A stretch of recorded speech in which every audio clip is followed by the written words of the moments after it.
Yo, what's up? Let's roll. The Monday Night Meltdown has begun. The pimps, the players, the hustlers, the people that bust them, and everybody else in between, including the patrons, i.e. you. We appreciate the support. We appreciate the patrons stepping up and in here. Monday Night Football. It's a Monday Night Rage, actually. I guess it's fitting that it's a Monday Night Meltdown because we're fucking melting down and we're on tilt right now. I can't pick a fucking winner. Or I pick a winner and then I have two losers. I actually won more money on DraftKings yesterday because I won like $87 than I did betting on sports. And I've got a bunch of DraftKings action going on here this evening as we speak, and I'm currently winning $17.50. So, i.e., I'm actually losing. I'm actually losing about 15 bucks. I think, I don't know how much I played. I played like 30 bucks or something, 25, 30 bucks in DraftKings action. Although I do have some late night action on DraftKings here, some players that are still stepping up and in. We're on the Memphis Grizzlies. Memphis and Denver are tied right now early in the second quarter. It's rare that we're on the Lakers. It seems like we're always going against the Lakers. We're on the Lakers. We're going to lose this fucking Boston Pelicans over. That's not going to hit. If we can go 2-1 in the NBA, we'll take it. And this football game is incredibly frustrating because all day I talked about how I thought it was going to be a low-scoring game. And then, somehow I talked myself into teasing the over of this game because the fucking stupid computer liked it to the over. And I'm thinking, man, 38, 39 points, it can get there. It still won't go over. It'll hit. Like, I don't know, man. I don't know, like, what's more frustrating, the Minnesota Vikings? The Minnesota Vikings or this Monday night motherfucking broadcast crew? Like, oh, my God, they're bad. I don't like being that guy and, like, ripping other broadcast teams. I know it's not easy. No one's perfect. I'm not perfect. No one's a perfect broadcaster. But, like, it's just bad. Like it's hard to tolerate. It has the feel of like a CBS Sports Network game. Like it really sort of has the feel of like a Tulsa game or something like that. It's like we're watching fucking North Texas versus Tulsa.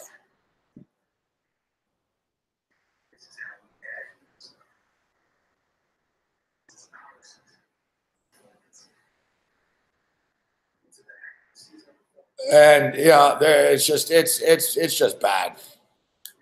Yeah, like Sergio Dip's the least of their problems, man.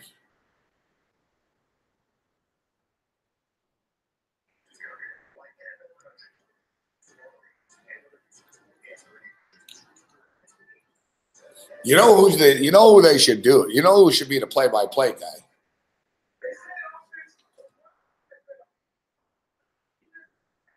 You know who should be? And listen, Booger McFarland's okay. The thing with Booger McFarland is it's not that he's not okay. It's just it's Monday Night Football.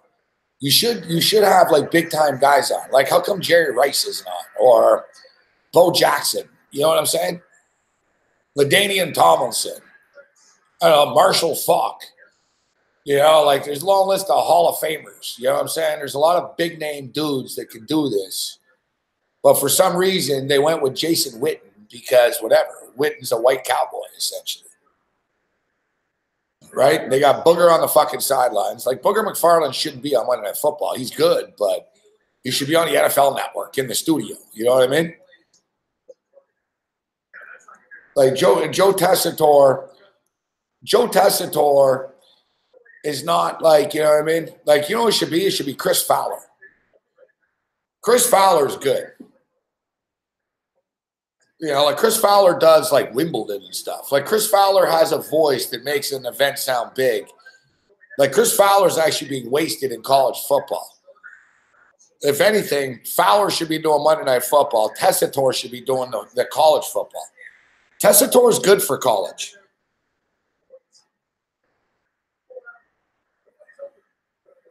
Tessitore's very good for college. Like Tessitore's over-the-topness works for college.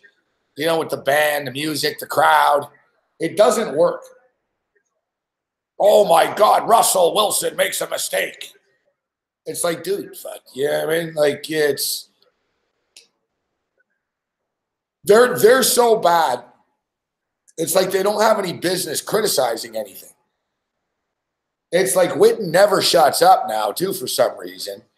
He's been talking all night. They got to do this. They should do that. They should do this. It's like, dude, fuck, you should learn to talk properly. Fuck. You know, same thing, man. Booger fucking McFarland talks like he's Lawrence Taylor, and Joe Tessitore's yelling at everything all the time. So, like, you know, another good example is, too, like, look at the end. This is how bad Minnesota is, too. Like, you know, Mike Zimmer's lost it. Mike Zimmer, like, put him on the list of football coaches that used to be good that don't know what the hell they're doing anymore. Yeah, I got to turn this down myself. Thank you. Yeah, I don't know. Romo's got to help Witten out a bit.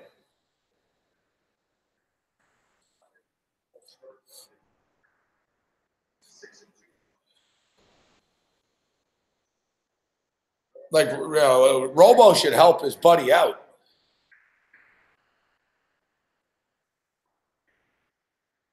Basically, there's like all these coaches that like used to know what they were doing. They just don't now. Listen, we can talk about Kirk Cousins all we want, and he's going to get talked about a lot. He better step it up in the second half. Like, it's an embarrassment. You see the pass where Kirk Cousins passed it backwards? Like, the dude just, like, clueless. And it's crazy, too. They're like, oh, the offensive coordinator of the Vikings, a hot coaching commodity. Oh, yeah, I know, because their offense is great. So.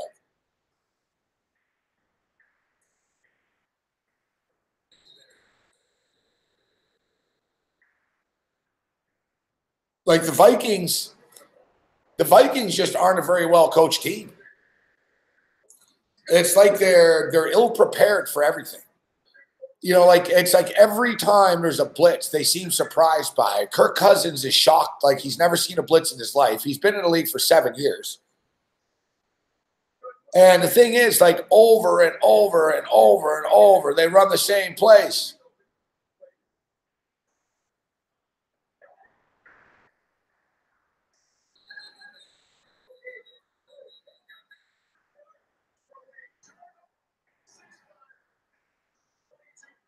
Yeah. Now they're going crazy because the lineman caught a pass. All right, great.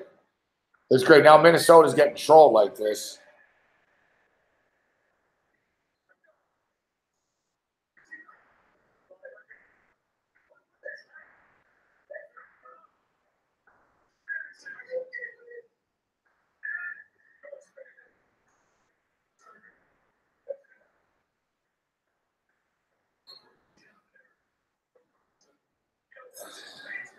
It's amazing.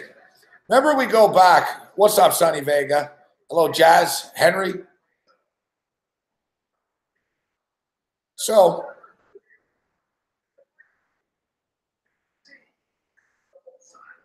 before the end of the half,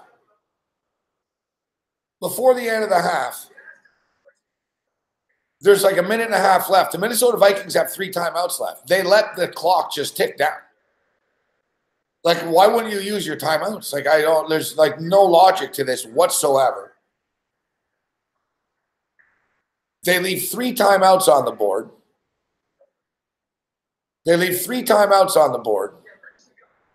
Yet these fucking 3 stooges in the booth don't even mention, hey, by the way, I don't know why Minnesota doesn't use their timeouts. And Joe Tessitore, Seattle masterfully works the clock. It's like, well, why don't you bring up the fact that Minnesota's not calling their timeouts for some reason? It's almost like Minnesota's like, well, we don't even want to give the ball to Kirk Cousins with a minute left. The play calling for Seattle. That's why I should have taken a fucking under in this game. Listen, dude, this game's terrible. Seattle just hands the ball off every play. Like, they keep running reverses that don't work. Everything's great. Oh, yeah, how many times Witten said high level tonight? Russell Wilson, high level. Of course, Booger McFarland called Russell Wilson a young quarterback earlier. He's 30 years old.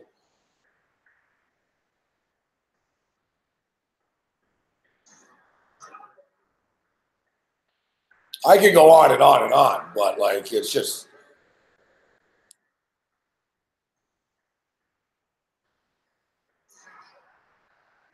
Now we can get into the refereeing. We get into the officiating, and you know, the officiating is just fucking beyond pathetically bad as well. You never know.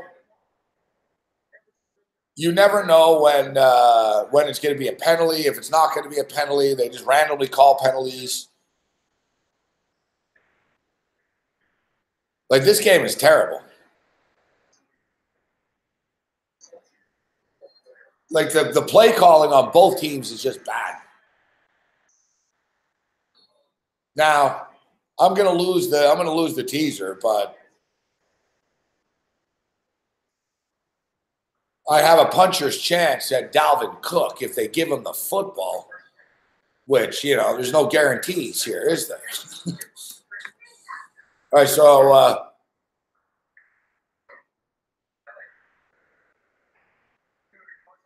what's the score in the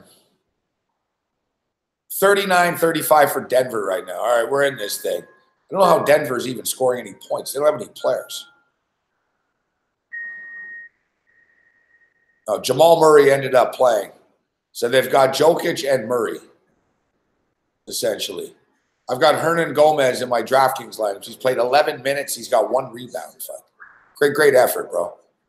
Great job.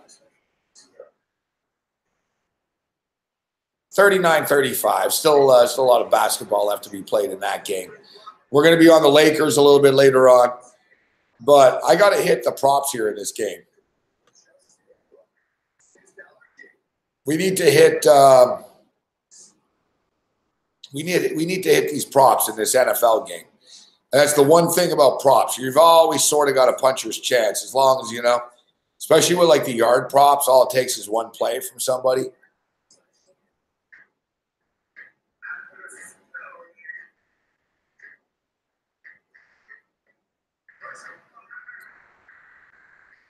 We need more. They got to give the ball to Dalvin Cook. All this talk, we're going to give the ball to Dalvin Cook. All right, you gave him the ball 8 times. I mean, you are trying to give him the ball. You gave him the ball 8 times. But, like, Kirk Cousins, dude, like, look at this, guys. Kirk Cousins makes $25 million a year. He threw for 27 yards.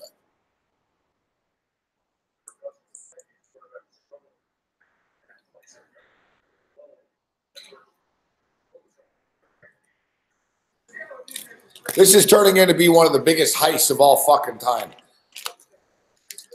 Like, you guys had a good thing going, too. I don't really understand this. Like, Adam Thielen and Stephon Diggs had great years last year with Case Keenum, right?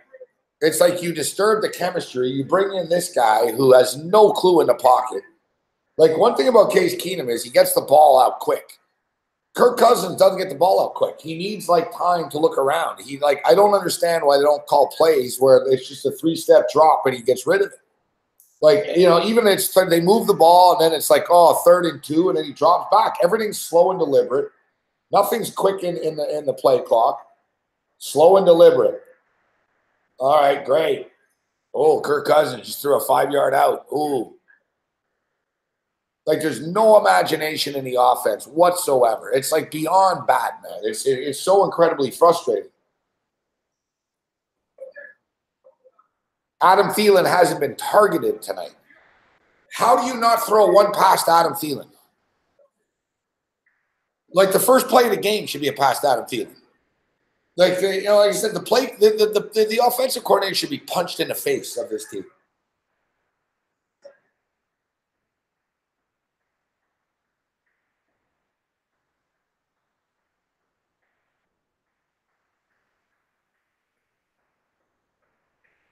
All right, so somehow it's 2nd and 3.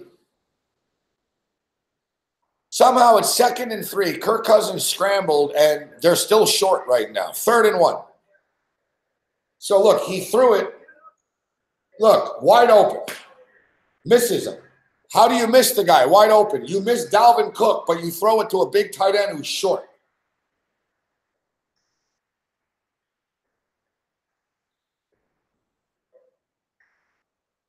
Vikings getting a little desperate now with the QB sneak there. They're not even screwing around. Like, I don't even mind that play because basically it's like, all right, we can't fuck this up. If we just put him under center, run a QB sneak. Like, this is what it's come to. Like, honestly, it's to the point, like, honestly, with Kirk Cousins here, we're like Josh Allen and the Buffalo Bills is more fluid. All right, Cousins back to pass, check down. Great. Throws it to Treadwell at the line of scrimmage. Like, I'm going to fucking throw this fucking computer through this TV, man.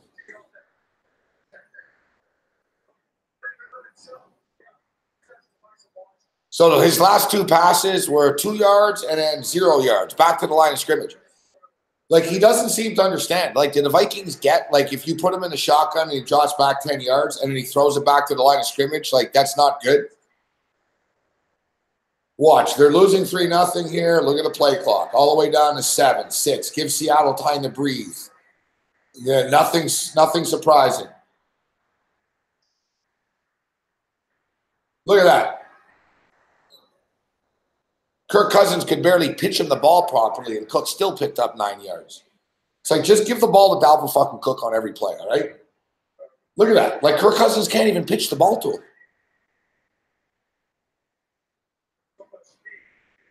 Like, he couldn't even, like, toss it to him.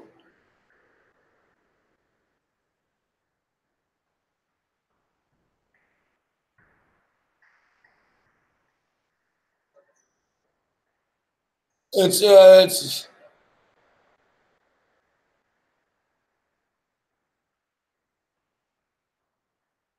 3rd and 1. Of course, they have Cousins back to pass. He's going to fuck it up. He's scrambling. It's like the 10th time this has happened tonight. Like, how many times are they going to do that on 3rd and 1? What did I say before? Like, how many times? So Dalvin Cook gets you 9 yards, and then on 3rd and 1, you run the same play that you've ran 10 times tonight that hasn't worked once on 3rd down. Like, it's 3rd and 1. Why would you do this? Like, you just did the QB sneak before because you knew that this would happen.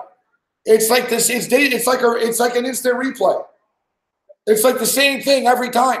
He drops back. He scrambles to his right. He throws it out of bounds. Like, are you kidding me? Like, this is offensive coordinating. Like, they can't even get a first down.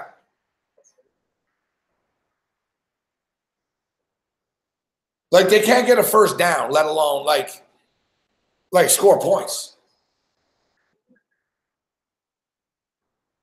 Like, I'll tell you right now, who would you rather have, Josh Allen or Kirk Cousins?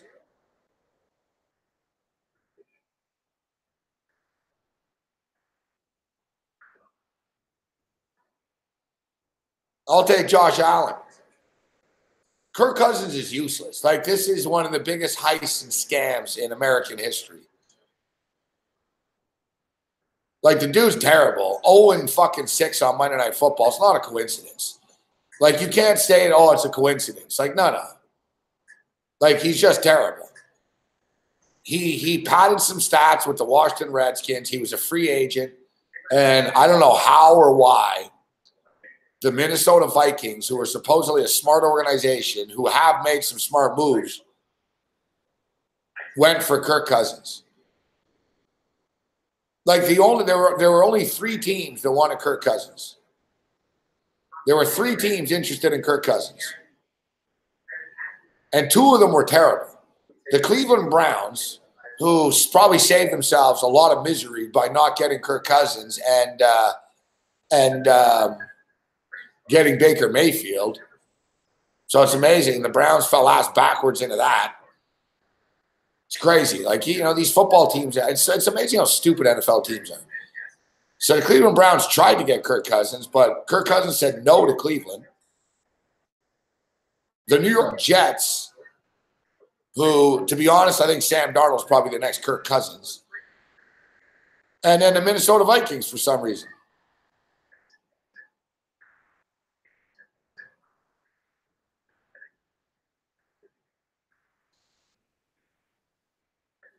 No, it's unbelievable. Like I feel like an idiot too. I don't know why I just didn't bet the under of this game. It's not like Seattle's much better right now.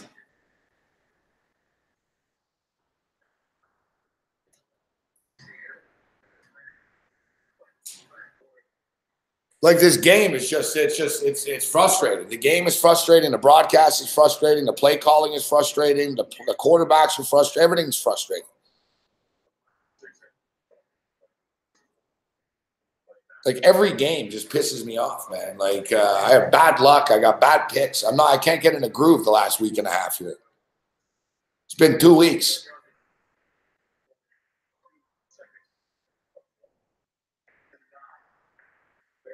It's like, like Kirk Cousins just doesn't get some stuff. You know what I mean? Like he doesn't get it. It's like every play is the same thing. Oh, he's under pressure, so he rolls out to the right and he throws out of bounds. All right, here's Kirk Cousins' little pep talk here, and then he walks away. Like it's just it really is frustrating. This.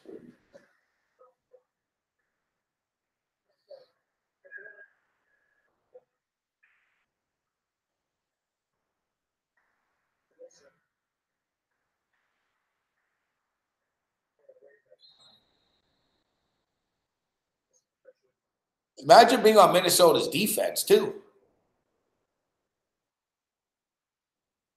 I know. Kirk Cousins stands there kind of with no emotion, tells everyone to sort of hurry up, and then walks away. Like, as he walks away, the linemen aren't thinking, man, where's Case Keenum right now? You guys were 13-3 with Case Keenum. You had a good thing going. I don't know, like you lost to the Super Bowl champions in Philadelphia. Yeah. And you know why you lost that game? Because your coach, your defense, and your coach even said it after. I remember all the guys on defense. They said, man, when we went left, they went right. They out-coached us. They out-schemed us. I remember Mike Zimmer said after, I got out-coached. Yeah, you got out-coached. So why was it Case Keenum's fault? Signing Kirk Cousins is going to sabotage Minnesota for years, too. Like, they're on the hook for so much money with this guy. And look, the Minnesota Viking defense just got these guys out 3 and out like in a second. It doesn't matter. It doesn't matter. It won't matter. It's going to be 3 and out for the Vikings. Or they'll give Cook the ball once. He'll pick up 7 yards, and then they won't give it to him again. I've got the total yard prop with Cook. I can't get it if they don't give it to him.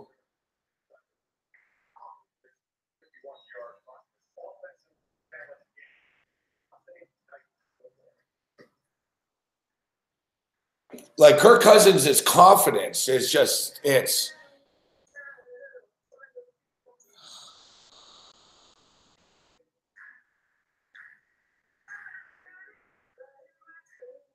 in-game total is now 17.5.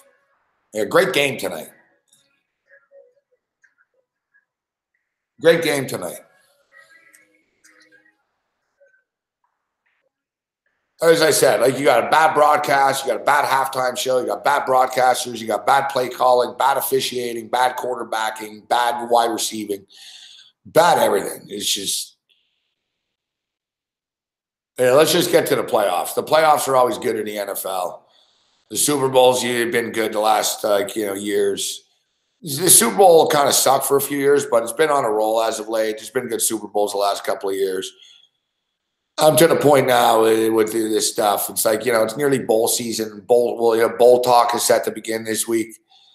Bowls start on Saturday.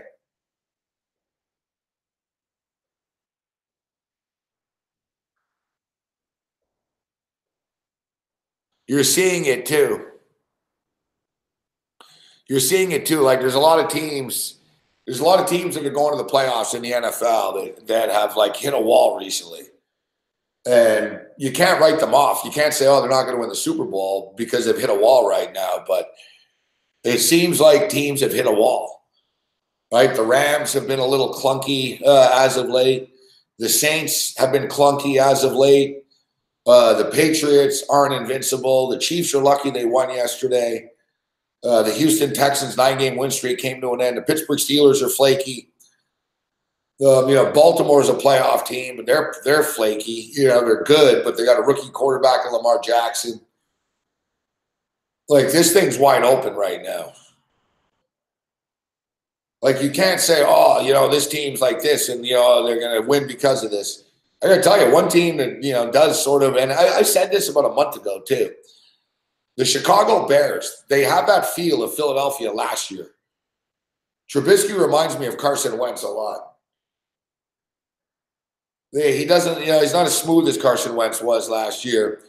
But the Bears just sort of have that same sort of thing about them. Their schedule wasn't overly difficult. They're taking advantage of it. They're winning games. They're getting real confident. Their play calling's really good.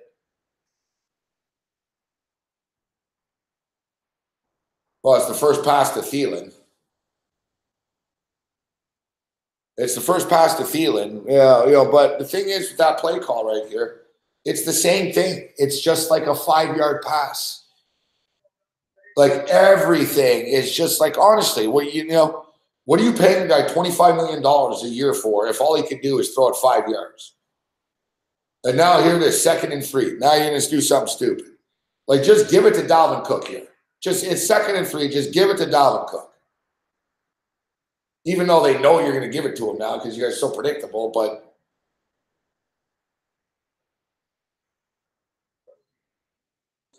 you get the feeling with Dalvin Cook here, like, look the way he's running. If you just give him the ball like 5 times in a row, he's going to pop one. And I'm not saying literally in a row, but basically, 5 of the next 7 plays. Get Cook involved. Dump it off to him with a bubble screen. Give him a pitch here. Like, give it to him again here on 1st down. Give it to him again on 1st down. Like, he's going to break one. You can see it. Like, he's so close.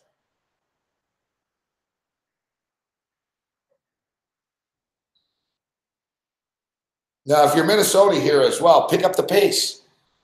You know what I mean? Like, your pace is a little bit better here. Like, you shouldn't be playing like it's only a 3-0 game. There should be a desperation. Your season is slipping away. You lose this game, you're not making the playoffs. And the thing is, too, there's a reason why you go fast. It keeps the defense off guard. It doesn't allow them to get their breath.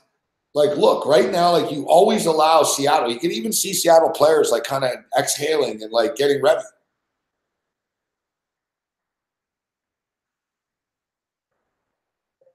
Second and 5, Kirk Cousins could have ran for it, but no. He decides to throw it into double coverage.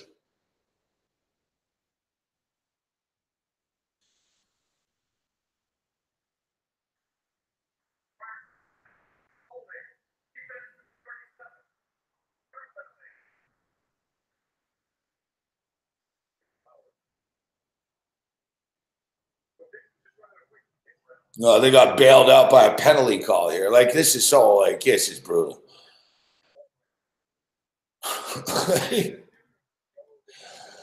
I got to hit my props here somehow to salvage this.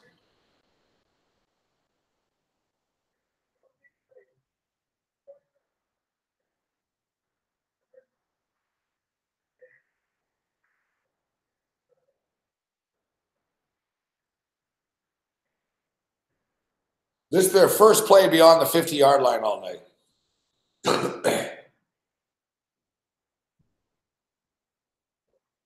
This is their first play beyond the 50.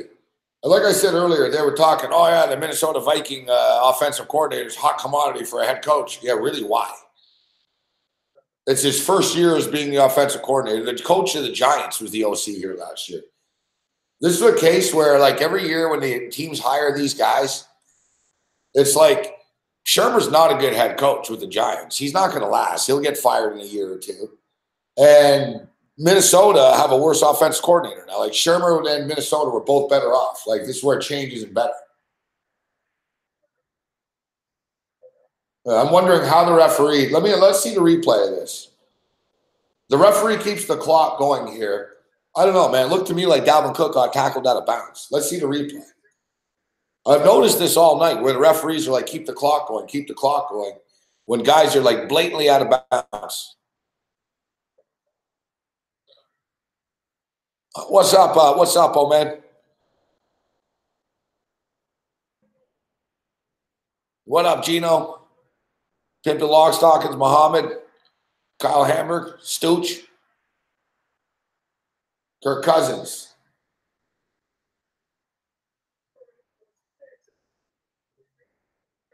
Like, look at Kirk Cousins. So it's 3rd and 3, and somehow Kirk Cousins, look how long that pass seemed.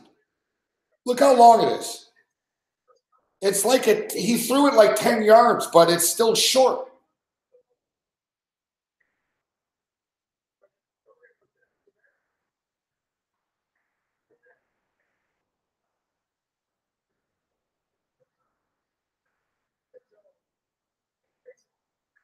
All right, and what are they going to do? And don't just give it to Dalvin Cook here.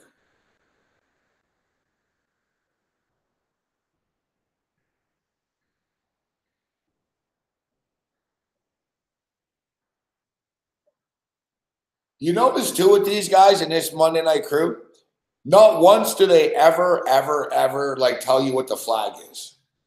Like a good crew will say, "Oh yeah, that's going to be holding on the guard."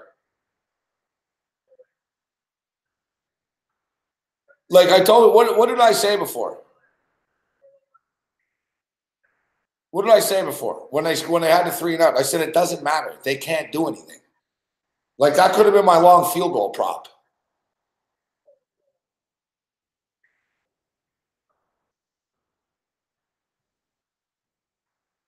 You know the thing is, they take forever, and then they have Murray lined up there where it's so obvious what they're going to do. It's like you can't make this shit up, man. Like I got to tell you, man. I got to tell you, like there's somebody in Minnesota right now that's probably like going to get arrested. Like somebody's going to get arrested in Minnesota. Like somebody's about to snap. Hell, I'm about to snap. I'm not even a Viking fan. I'm about to lose this bet. If I just would have teased this to the under, I could have won too. That's why I'm so frustrated. I know it's so bad, Larry. It's like this show. It's so bad, but you can't stop watching. But we appreciate everybody tuning in here this evening. Nice quality full chat here tonight. Ugh. All right, what's Dalvin Cook up to now? Like we got to grind home this Dalvin Cook prop. I can still grind out wins in this game, man. You know, thank God I didn't bet the quarterback props. And, you know, normally I would, but I was like, man, I can't bet Kirk Cousins. Kirk Cousins is thrown for 56 yards. There's 2 minutes left in the third quarter, 56 yards. Russell Wilson ain't much better. I'll tell you, this is fantasy football playoff time, too. I'm done. I went down because of fucking the Rams. But look at this. Russell Wilson has 2 fantasy points. Kirk Cousins has 2 fantasy points. All right. We've got Dalvin Cook over 79.5 rushing receiving yards. I can't believe this, too. If I just would have taken the stupid rush yards, he'd go over. He's at 53. It's 53.5, 54.5. And he's only got 5 yards receiving because he lost yards because fucking Kirk Cousins keeps throwing it behind the line of scrimmage to him. So we got 58 yards. I need 22 yards from Dalvin Cook overall. 22 yards from Dalvin Cook. I got over 54.5 yards with Tyler Lockett. He's at 28.5. That's a possibility because whatever, you know, one big catch type thing. And I need a long field goal, which is a possibility, but it's pretty frustrating. Seattle was in long field goal range before, and they got a penalty before, if you remember.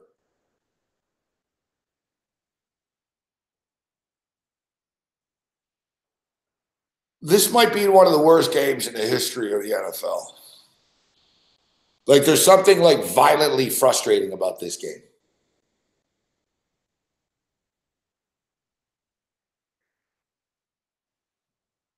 Like, I don't like Kirk Cousins, like, dude, like, I don't know, like, man, like, you're worse than Jay Cutler.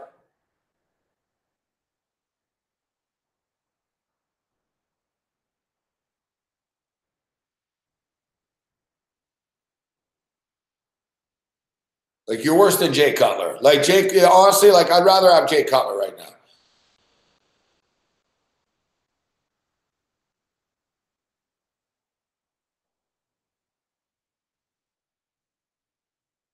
I'm not even sure that's a catch, but I'll take it since it's Lockett.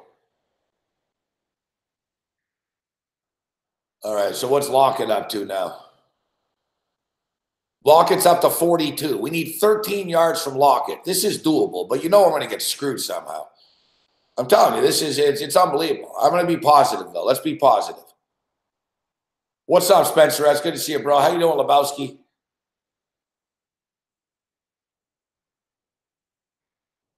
What's up, Nick Papaborgio? What's up, Jason Lovely? Good to see a full house here this evening.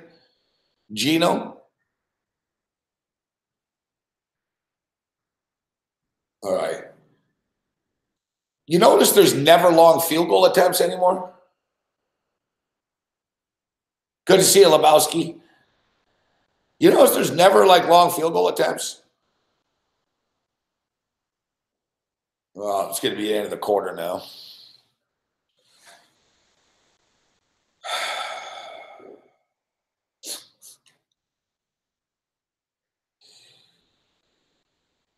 Monday Night Football. I tell you what, guys. Listen, I'm in the TV industry, and our network's not as big as ESPN. And trust me, even my network over, I got they have meetings and analysts about everything. So I guarantee you right now, the ESPN suits are flipping out. The ratings are dipping here. The only people who are watching this game are degenerate gamblers at this point, and people that are somehow fixated on this terrible game. Their broadcast crew is terrible, and they know it. I was reading a thing today on Awful Announcing that, awfulannouncing.com follows the sports media industry, and they were saying ESPN's aware. ESPN is aware right now, that the crew is really getting killed everywhere. And they're a little concerned that if it gets too bad, they won't be able to recover from it. Yeah, this isn't helping. So they're really bad tonight again. And they're getting called out for it majorly again. You can't escape it. It's Monday Night Football, right? People aren't trying to be mean. It is what it is. Yeah, if you want to be the big dog, there you're gonna get you're gonna get called out. So they're getting shredded. And now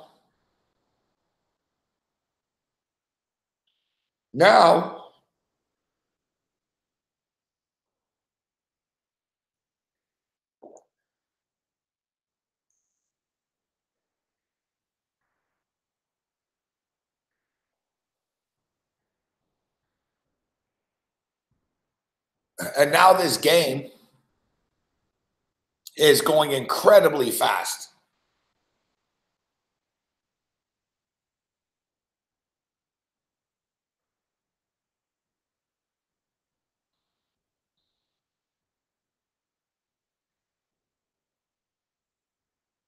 Yeah, so now this game, it's 10-16 right now. They're into the fourth quarter.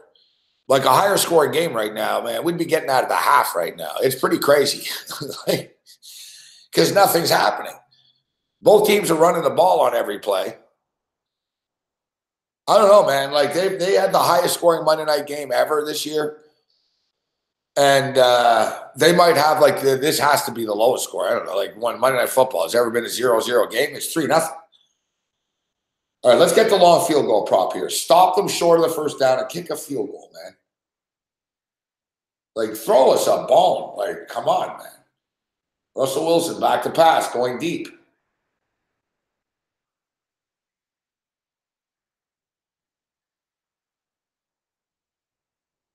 The flag comes out I don't know, 2 minutes after the ball hit the ground for some reason.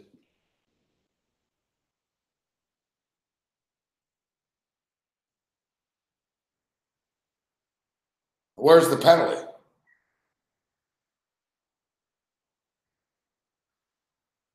So look, the referee right in front doesn't call a penalty.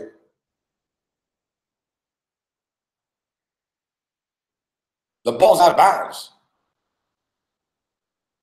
The ball's out of bounds.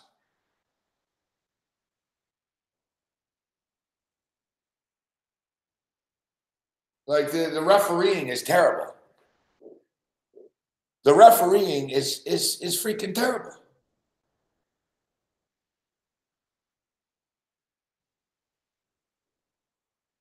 Like, dude, the referee right in front didn't call a penalty. I don't know, but for some reason somebody else did. I tell you what, man, it's manipulated. It's manipulated. Like I said, ESPN's in a panic mode, and the NFL's in a panic mode right now. They can't have this game. I'm telling you, they're going to open shit up here. I can't. My money's already tied up. I'd jump on the in-game over right now. They're going to open things up. They can't have this game end. That was my point before I got sidetracked by this piece of crap game again. Is ESPN's in a panic right now. This game is on pace to end at like 10:40, guys. That's not good. That's like the size of an NBA game. Think about it. It started at 8:15, 8:20. It's 10:18 right now. This game's over in a couple of minutes. Like the clock just keeps ticking. I remember years ago they had a Monday night game that went by fast. Remember the referees went up to Jeff Fisher and they said, "You got to call a timeout, man." They said to Jeff Fisher, they said, "Listen, the game's gone by too fast. The league just asked us if you could," like the league asked the referee to ask Jeff Fisher to call a timeout during the game. And Fisher was winning the game. It was Tennessee versus Jacksonville. There was like 5 minutes left. And Jeff Fisher said, "I'm not calling timeout." And he said, "Nah." He said, "Nah." And he blew the ref off, Jeff Fisher. He said, "I'm not calling timeout. No, I'm not doing that." And he said, "That's not my problem." And the referee went over to Jack Del Rio, and it was mic'd up. The referee went over to Jack Del Rio, and Jack Del Rio said, "Yeah, all right."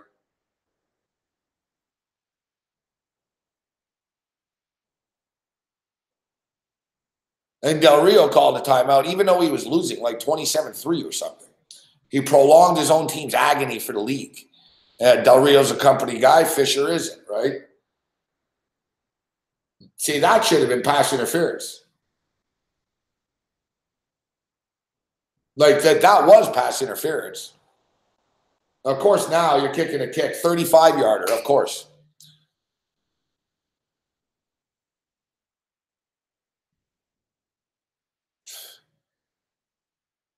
Holy fuck, man. This is beyond fucking frustrating, man. See, our resident historian and stat man, 3-0, huh? Pittsburgh and Miami. What was that game? Was it in the rain? I think Buffalo and Cleveland once played on a Monday night. Buffalo and Cleveland have played a couple of really bad games over the years. Like arguably the worst games ever. Like the Buffalo Bills and the Browns once in a snowstorm. It really was maybe the worst game ever.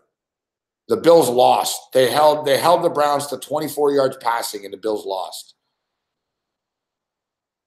They lost 6-3.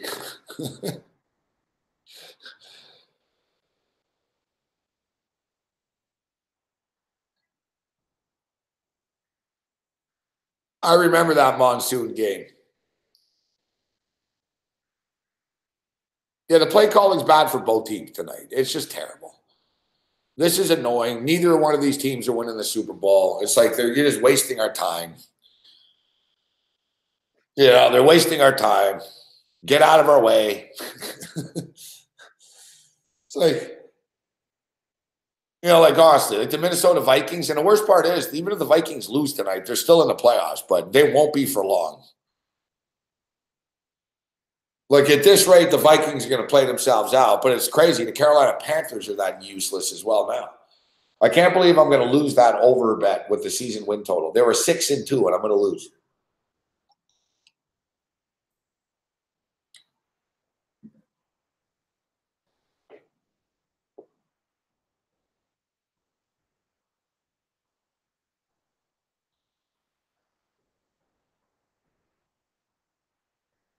Listen, Minnesota Viking defense is actually playing well tonight. The Seattle's offense is struggling, but Minnesota's defense is doing their job.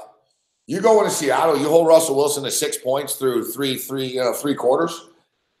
Your offense has to do something. Like Kirk Cousins, like you're making $25 million a year. The highest paid quarterback in the NFL, Kirk. Maybe you should time like to play like it. It's not like you don't have weapons. I also blame the play caller. Like the play calling, just they don't seem to understand how to use Kirk Cousins. And it's like they're trying to fit a square, into a round into a square here, round ball in a square hole. Square, you know what I'm saying? Like it's like they need to figure out that Kirk Cousins, they don't have time. And one thing that is true, the Minnesota Viking offensive line isn't very good. So they know this though. So it's like you don't have time to let Kirk Cousins drop back and survey the field. You need to go into a quick stop, bam, stop, bam. It's your only way, right? But they don't do it. And then this is why you see every time it's the same thing. It's the 3rd and 3 or whatever. Like he checks it down or he runs out of bounds. He runs to the sideline. He throws out of bounds. Just give it to Dalvin Cook here, man.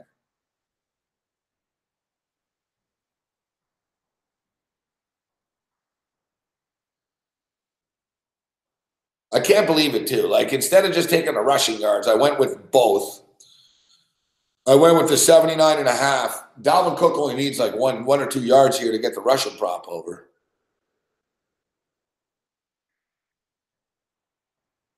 Yeah, I remember that 6-6 Seahawk game, Arizona. Yeah, Bruce Arians. I remember Bruce Arians. Who did he blame? He blamed the field goal kicker for the loss then. Bruce Arians always blames somebody.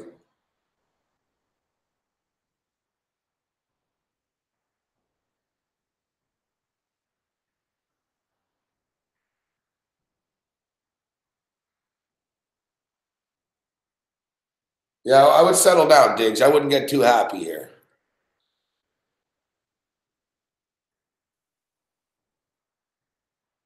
That was a hell of a catch. But you guys haven't done anything yet, right? Like you're being shut out here. What's up, Token 77?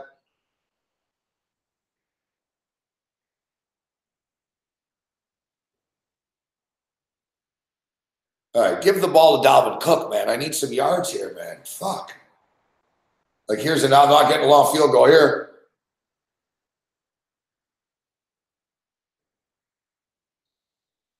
Man, he barely got that playoff in time.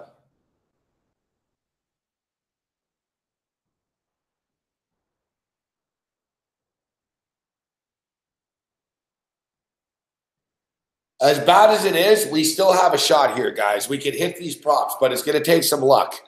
And luck isn't something that we've had a lot of recently, but we can hope for the best.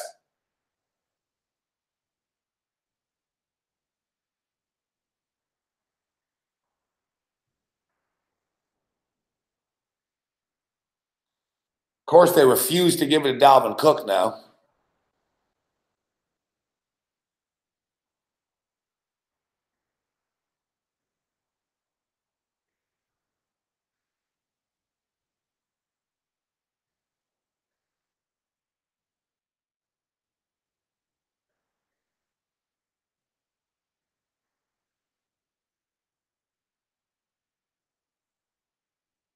All right, just no, they don't even have Cook on the field now. Now it's Murray in here.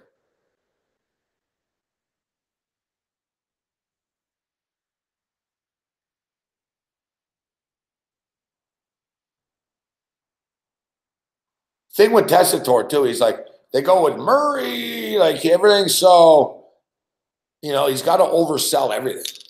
You can't just say, "Oh, Latavius Murray." Like it's frustrating though. I need Dalvin Cook prop. Now they're not even giving him the fucking ball now. It's unbelievable my luck here. At least they have him back on the field here, but 2nd and goal. You actually going to use him? I say no. I think they'll Kirk Cousins is going to throw this like he's going to end up throwing it through the end zone out of bounds. Watch.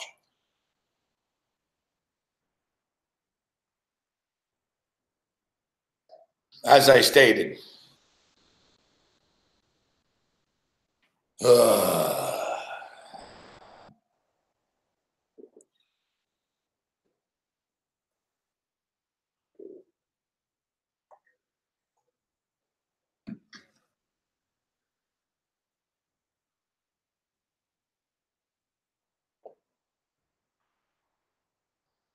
So Dalvin Cook is one of their best playmakers. They haven't given him the ball at all here.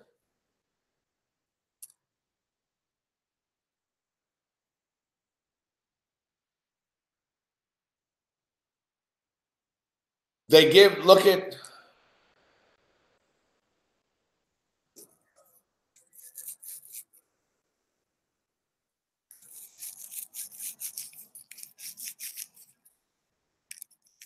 how unnatural that run play was. Like, how do you hand the ball off in front like that? Like, it was like Kirk Cousins missed it.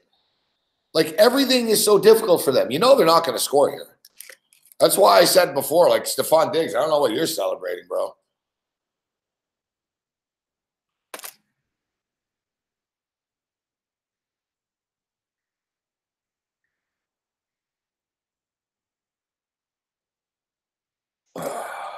What's up, Brett B? I can't, you can't make this shit up.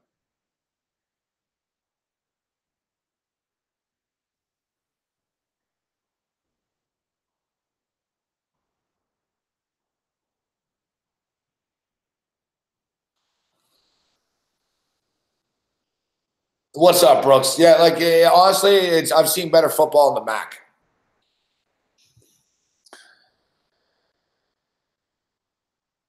Yeah, Eli Manning is better than Kirk Cousins. Yes, I've often said that Kirk Cousins is a young Eli without the Super Bowls. Dude, I can't even hit my props because of play calling. Like, it just nothing's happened here, dude. Like, whoever took Seattle's kicker and DraftKings tonight's going to win the fucking $1 million or whatever. Seriously, I mean, that's what it comes down to.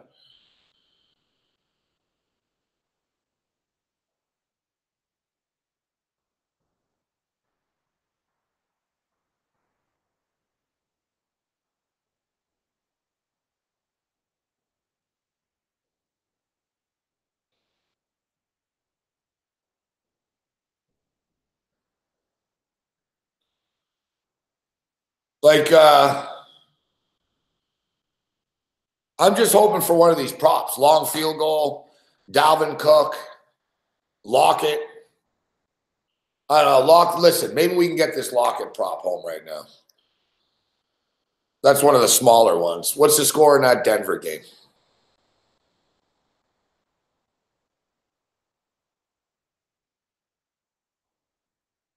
Fuck yeah, it really is going to be a sweat job, huh? 63-63. It's been tied all night. It was 26-22 after one.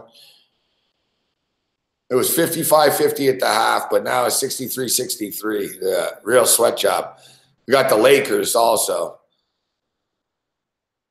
I need to hit one of these props, though, or two of them. Like, I'm holding out hope. I'm trying to stay positive, but we're running out of time. There's 9 minutes left in this train wreck of a game. It's 10:30.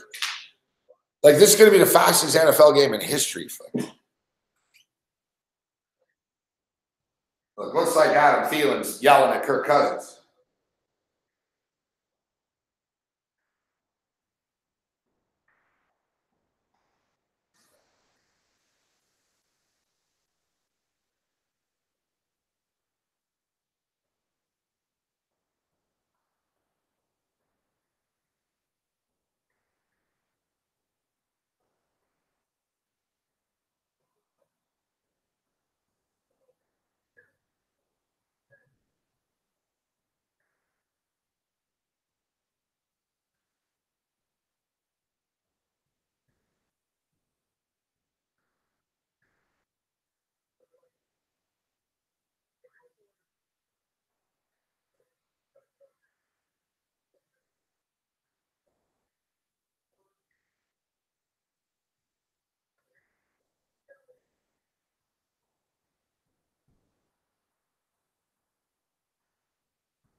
The crazy thing is, too, I got to be honest, I don't know why they didn't just kick the field goal.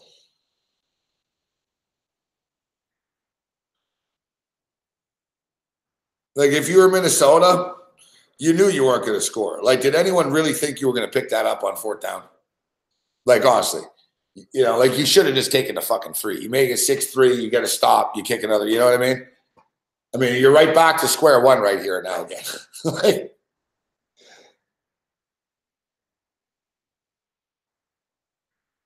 like, look at the field position they get. Look at the field position they get now. Like, even the Vikings can't screw this up. Like, you're in field goal range.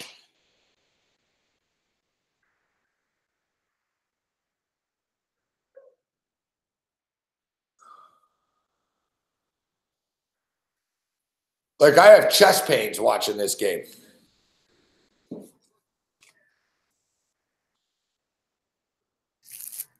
I'm already not in the best of mood.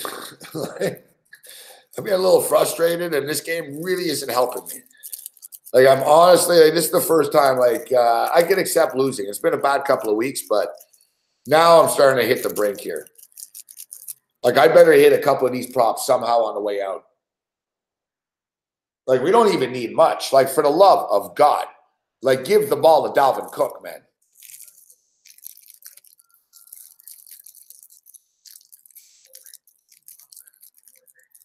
Oh, the Vikings are going backwards here.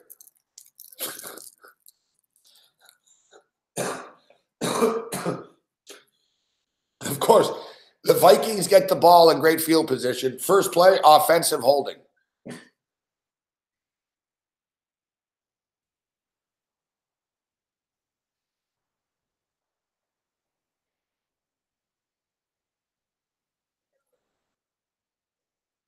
Like, I don't even know what to say here.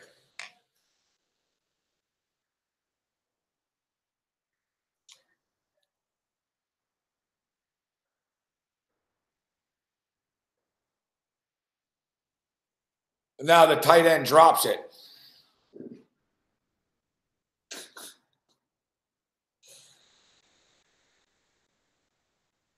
This is a playoff football team?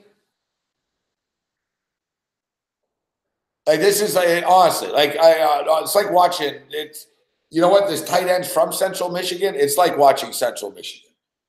Like, honestly, this is like watching the fucking Akron Zips and the Kent State fucking Flashes here.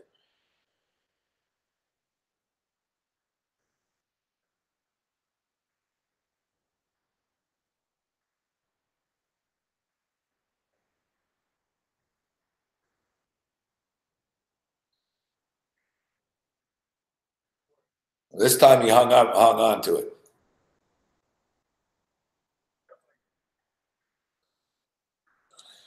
Yeah, as they say in Buffalo. Hey, Sammy Seahawk, fuck the Seahawks.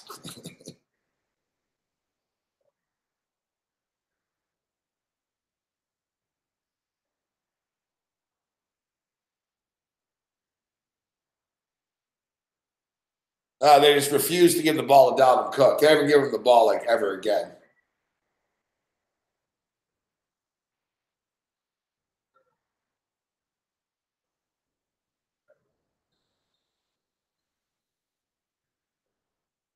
I'm going to get screwed. They're not going to give the ball to Dalvin Cook. I need like 20 yards from him. And they're on the 20 right now. They're not going to give it to him. They're not going to get the long field goal. The only thing I can hope for, this is like, and we can still pull this out, but man, it's going to take a lot. We need Minnesota to score a touchdown, and then we need Seattle would only need a field goal. So basically, let Minnesota score a touchdown, Seattle get the ball, we get the Ty Lockett 12 yards we need on the drive, and then we kick a long field goal, Seattle wins the game. That's the scenario out here. That's the good scenario for us on the way out. Other than that, I don't know what to say, man. Like it's a fucking train wreck. Like, I couldn't pick my nose, let alone pick a win right now in this fucking NFL. What's up, Cody? No, I'm not. What up, Cody? We're having a bad night, Cody. I'm with Paul. Like, we're just screwed. Like, there's no, like, we're in a corner here.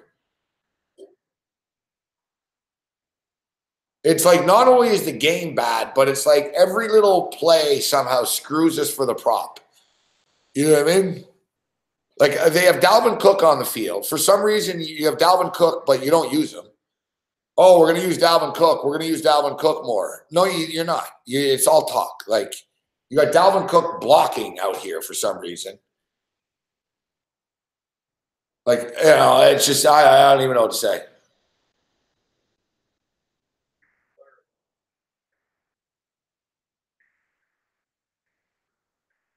Seattle's offense without Doug Baldwin, too. Minnesota's not going to make the playoffs, but maybe they will because the teams that are competing with them. Like, if Minnesota doesn't get in, then Carolina gets in. But does anyone really think Carolina's going to do anything now? Give me a second here. I gotta blaze this because otherwise, just Oh God. Oh yeah, good call, old man. If I was Vince McMahon, I'd be tweeting about this right now. Tired of this crap of the NFL. If I was the Arena League, I'd be tweeting about this.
You can't make any of this shit up.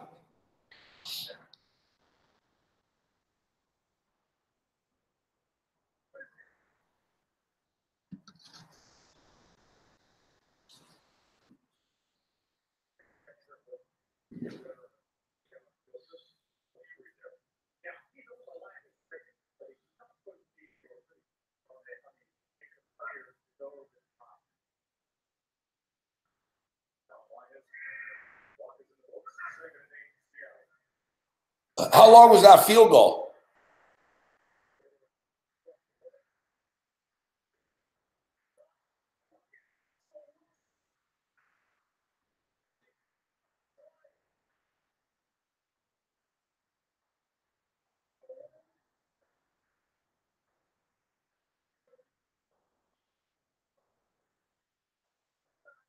$47-yard field goal. I can't believe it.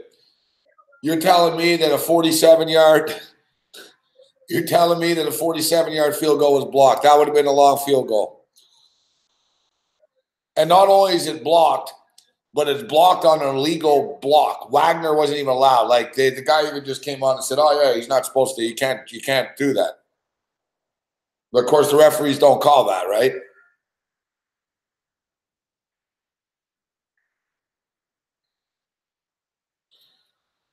You can't make this up. I'm cursed. I'm cursed. I'm fucking cursed, Vegas gun. You can't make this shit up, man. What's up, Fanatical Jim? You can't make this up.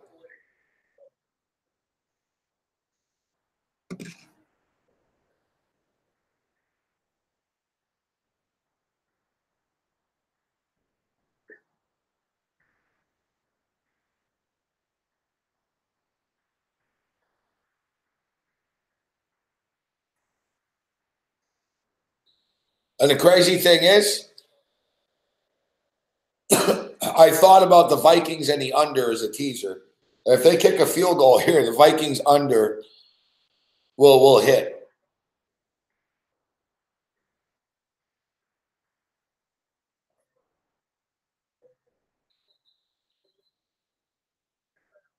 It's just I don't even know what to say anymore. Like, listen, I apologize for anyone tailing the picks, but you're seeing this. It's like I constantly get screwed in some strange fashion that it's just you can't make it up, man. Last night I have over 4.5 sacks. There's 4 sacks. You know, Dalvin Cook been stuck at 59 yards for the last fucking 10 minutes. They don't give him the ball. I have a fucking long field goal prop, 47 yards. It gets blocked on a block that shouldn't have been allowed. Like it's unbelievable, man.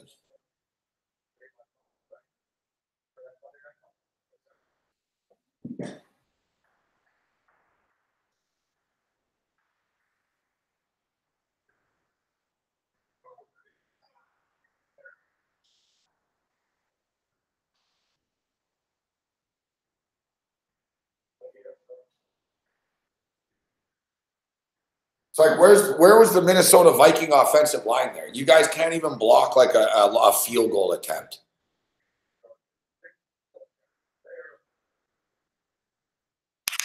Like you just let them hop right over the middle. You just let them hop right over the middle. Watch, Zimmer won't use his timeouts here either. He'll just let Seattle kill the clock. Okay, let's see. He should call timeout right now, right away. Oh, it's a miracle he did.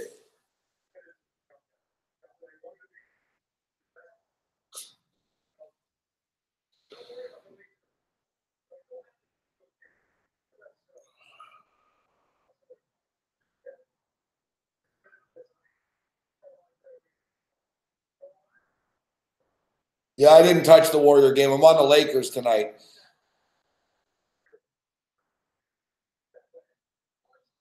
Well, Gino, nice pick, Gino.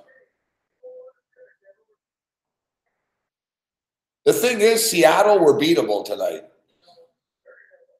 You know, like all Minnesota had to do, like really, honestly, like, you know, they have a field goal block. They can't score from the 1 yard line. You know what I mean? Like Seattle, Minnesota should be winning this game outright.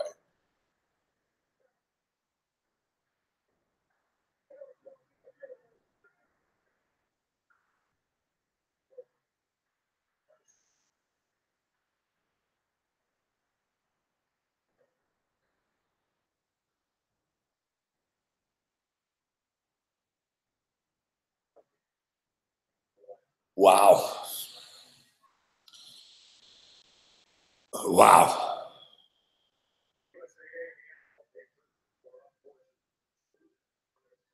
Well, now the teaser. Listen, I wanted to tease the Vikings to the under, and I changed my mind and went to the over.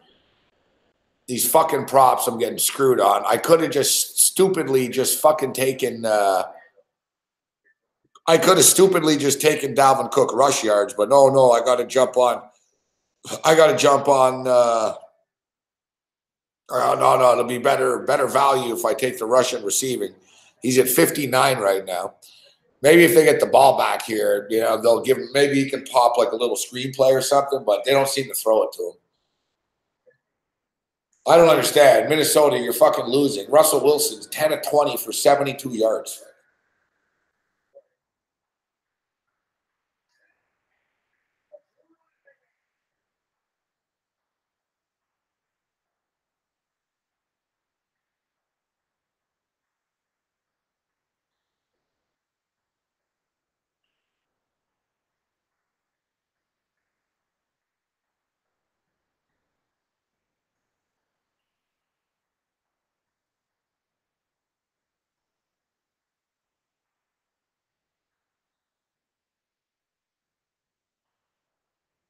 I should just stick the D at the DraftKings. Hey, now I'm winning $42 suddenly. I'm winning $25 in one of the DraftKings contests. Let's go. Maybe one of these nights I'll fucking hit one of these.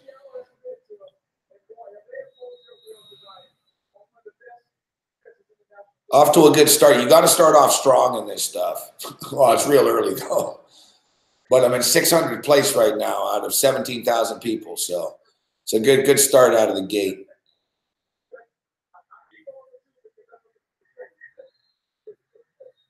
Lakers up 12-9 early. All right, well, now maybe we can hit the Dalvin Cook prop here. This is what this comes down to now. They're going to get the ball back with about 2.5 minutes left, but you know we won't hit it. And even watch, even with Seattle and somewhat of a prevent defense, you know that they won't do anything in Minnesota. It'll probably be like a 3 to 4 and out. You know what I mean? They won't be able to get a first down. Or they'll get one first down. It'll take like 2 minutes to do it. It'll be frantic, and it'll just be like, here's your offensive coordinator writing stuff in his chart. Like, you write shit in your chart, coach. I hope you're writing "we suck."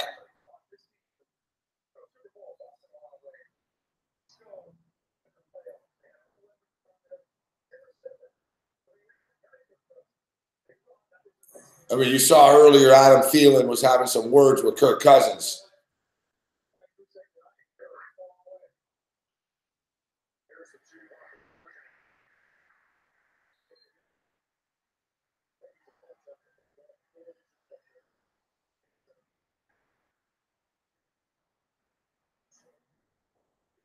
$14-0.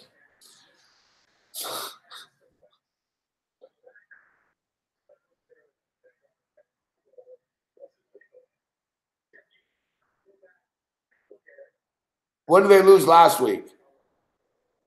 24-10. It's good. You've been outscored 38-10. You got 10 points in the last 2 weeks. Kirk Cousins. Like, it's beyond, like I said. Mike Zimmer's lost it, guys. Mike Zimmer was a great he was a great ATS coach for a few years, but it's gone. Like, the play calling's bad. Mike Zimmer's a defensive guy. His defense is fucking always out of place. They're a day late, dollar short all the time. I know they battled tonight, but whatever. Seattle's offense just sucks, you know? You know, like Minnesota is just a hopeless team. It's crazy that like the NFC's that bad that they're still in. And honestly, I don't know if there's anyone that can really do anything about it. Like, I don't know what the Viking schedule is. Let's look here. What's the remaining games? Their schedule eases up here. They host the Miami Dolphins this week. I mean, there's no way they lose this game. Then they're at Detroit. They could lose that game. And then they host the Chicago Bears.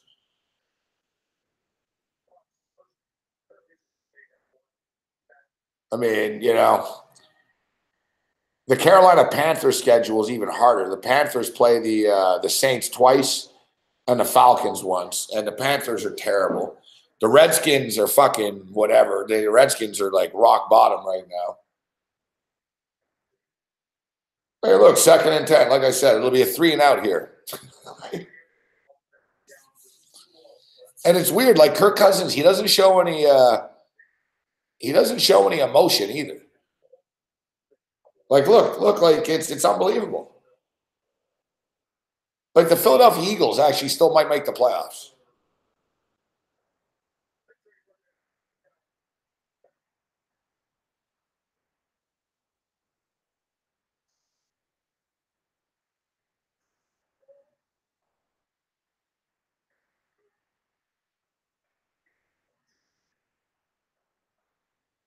Hey, maybe we can get the Dalvin Cook prop again because they'll get the ball back.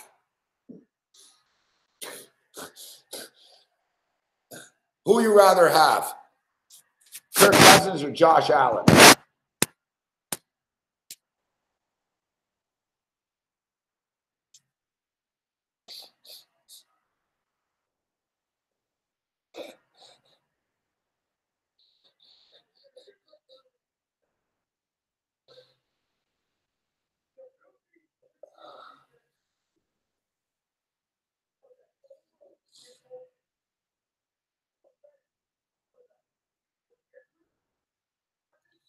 What did I just say a couple of minutes ago?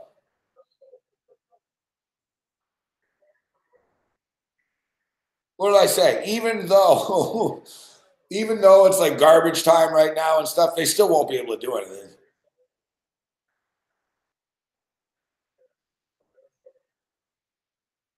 What did I also say before? I would have jumped on that in-game over earlier when there was nothing going on in this game. Fuck, man. I should have just held off. I knew it. When it was 3-0, I knew it would open up. I told you, or 6-0, whatever. I said the game will open up. Thanks, Jason Witten. Turnovers matter, he says. Like, holy fuck. He's nauseating, man. Turnovers matter.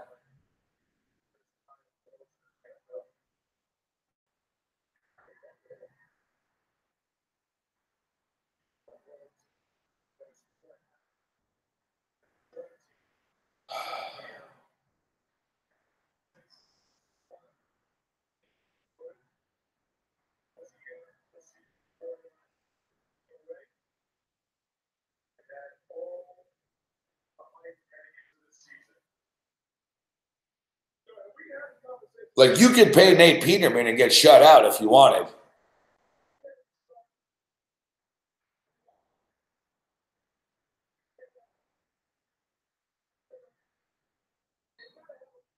Listen, Minnesota never show up on primetime games. I don't know what the hell I was thinking. I'm on tilt myself. I'm getting all my picks from Shad Wager. It's killing me.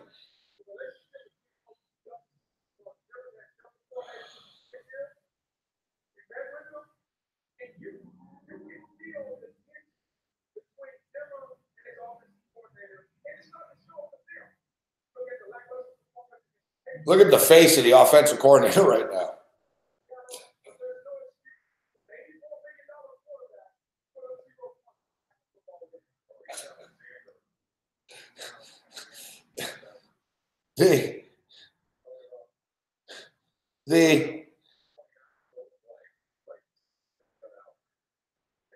The offensive coordinator of the Minnesota Vikings looks like he's about to cry.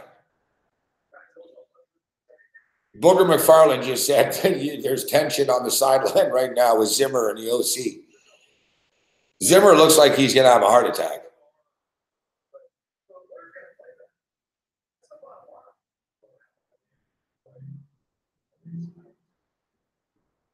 No, but Jason Witten's an idiot. All right. Jason Witten just said players got to play better. That's the bottom line. It's like everything he says is wrong. It's just stupid. Like,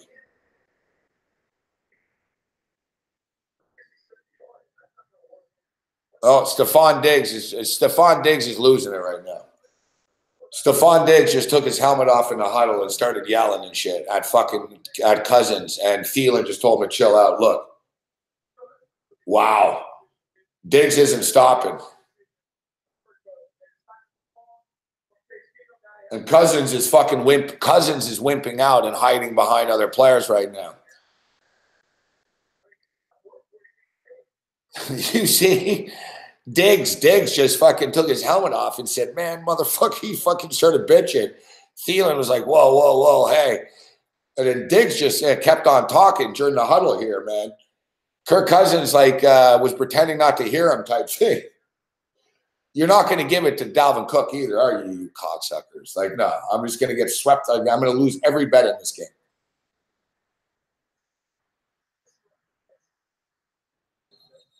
This is what's terrible, too.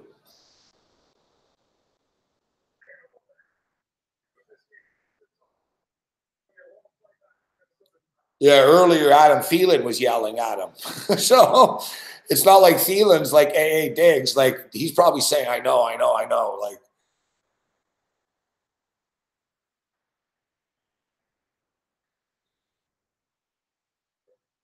no, Rudolph drops the ball.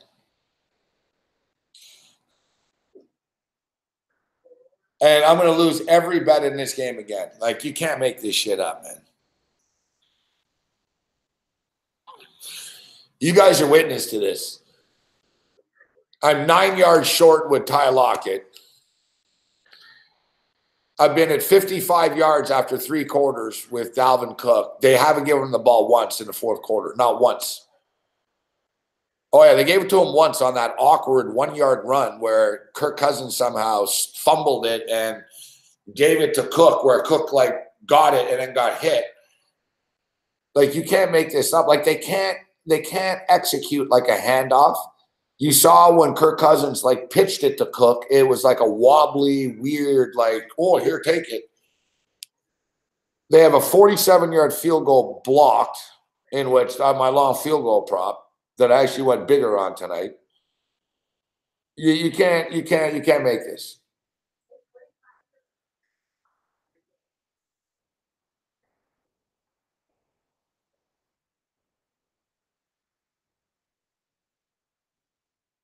You can't make this up, man.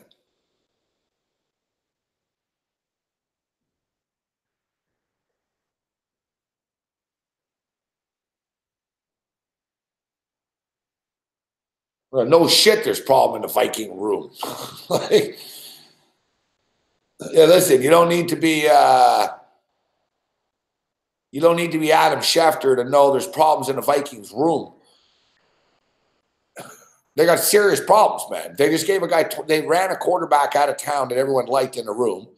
They went 13-3 with the guy, and they brought in Kirk Cousins, for $25 million a year. Like, yeah, they got big problems in their room. What's up, Sinbad?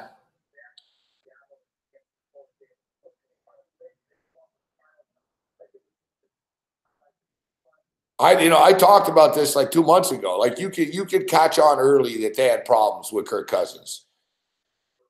Like I said, it was basically in week 2.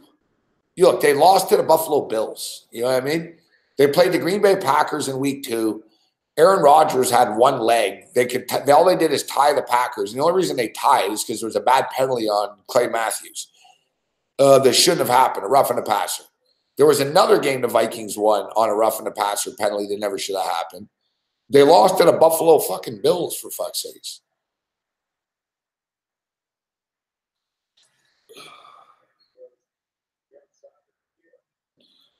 And they just refuse. They refuse to give the ball to Dalvin Cook. She got married, Tyrich noticed. Case Keenum made like $7 or $8 million a year. He made like $7 or $8 million a year. Kirk Cousins making 25.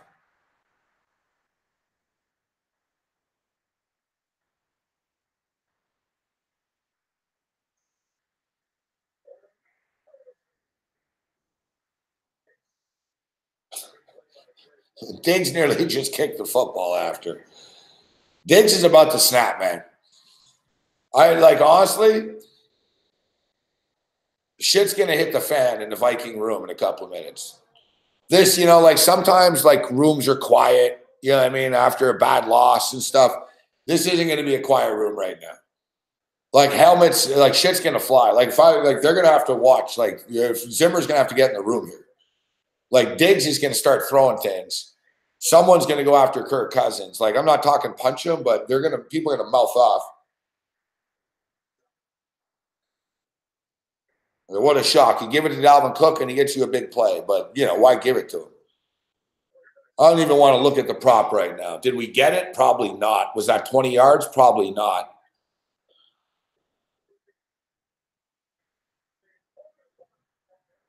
Like, I'm sure we're going to be just short, right? Just short.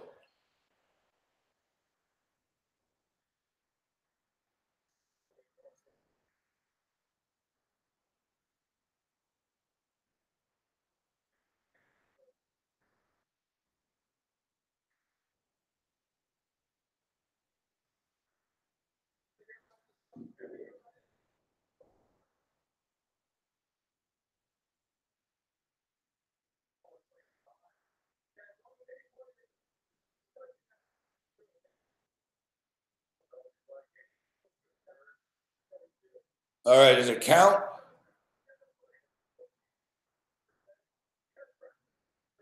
I think we might have just got a miracle. Yeah, we actually won the Dalvin Cook prop on that pass.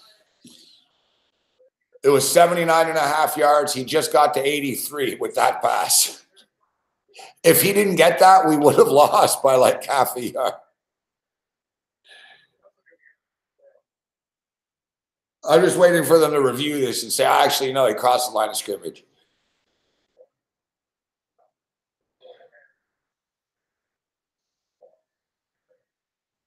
Is that 4-24 now or 4-24 coming into tonight?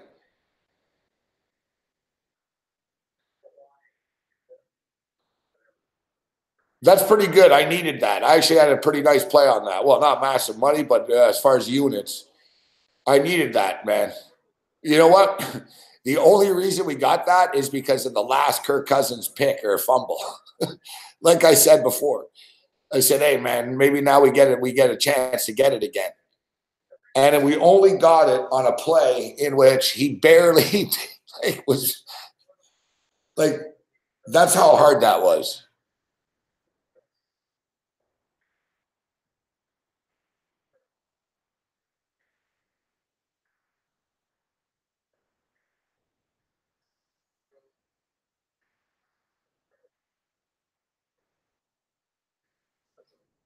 Oh, this game is just wow. This is like 3 hours of our lives we're never getting back. Well, we're on our deathbed. I'm going to think about this game. Like, oh, and of course, here's Memphis. They had a 6-point lead before. I wasn't paying attention. Now, of course, there's 3 minutes left. We're down by 2. We're getting 2 points and we're down by 2. We're +2 in this game. Of course, right? We talked about this being a sweat job right down to the wire.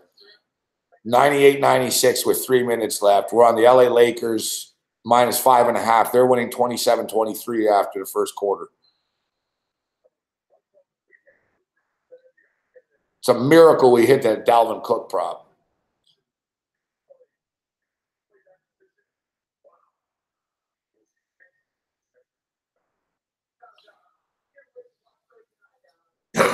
Well,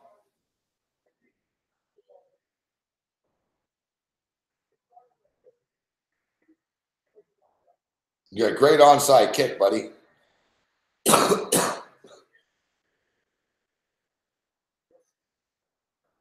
But, like, what is that? Like, what is that kick? He kicked it like 15 yards down the field, right to someone on Seattle. Like, what was that?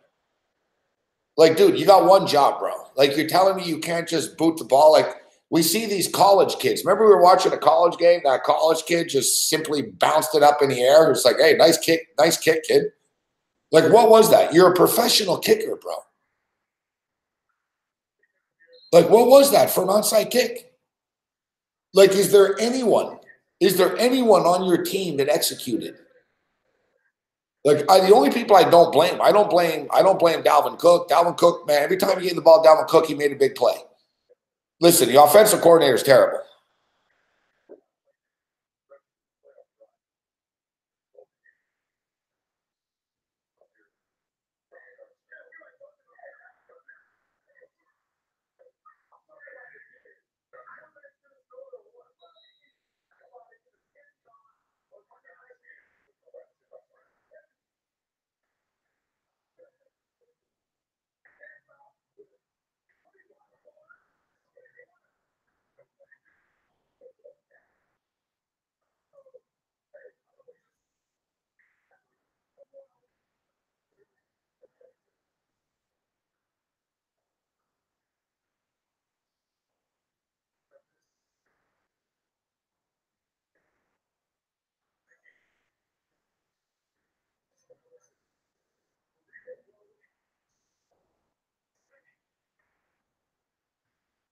Well,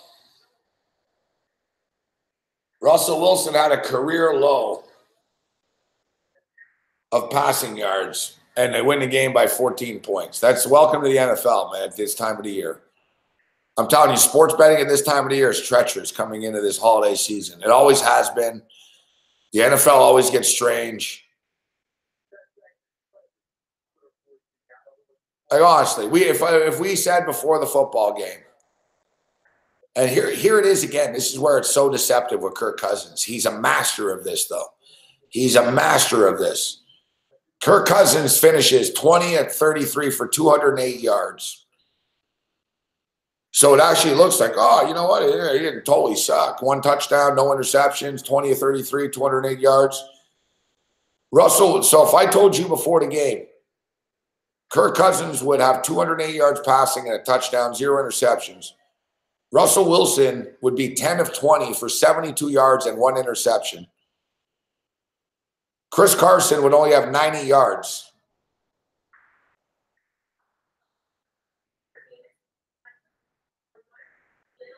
You figure that, Minnesota probably win the game, but no, they managed to lose somehow by 14. I don't know how. I really don't know how you managed to do this, but you did. I'm a little frustrated, too. If you tune into Game Time Decisions, we were going to take Chris Carson, that prop, over as well. I was going to take it. He was over 77.5 total yards. And he finishes with 90, sails over. Coulda, shoulda, woulda, didn't. I took the Ty Lockett prop. 42 yards. At least Dalvin Cook got there. It's a son of a bitch. We could have been plus money in this game. Like, we really could have been plus money in this game. Simply, it came down to that long field goal prop. I had a bigger play on the long field goal prop, and I had a bigger play on Dalvin Cook. And I had a bigger play on the teaser with the Vikings. So I lose the teaser. I could have went 2-1 with a small play on Lockett and lost. That would have been fine. I would have won money and moved on. So ultimately, I lose because of that block field goal. Like, it's just frustrating, man. It's like my picks don't suck. I'm not way off. It's just I get screwed. But I seem to get screwed often. Like, nightly. So how are we going to get screwed in this basketball game now?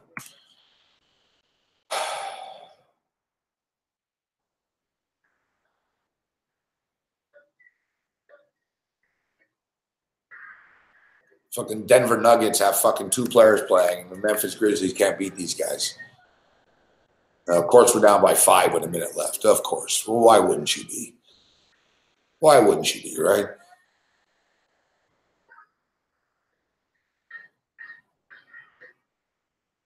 I'm gonna snap, man, one of these nights. I'm getting closer to snapping, I'll tell you.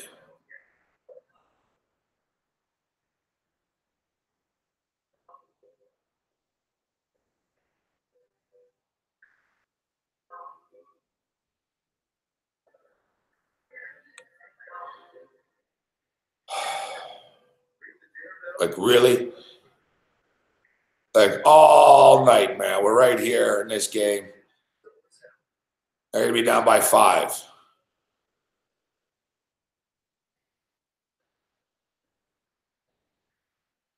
Yeah, 102.97. 102.97 with 42 seconds remaining.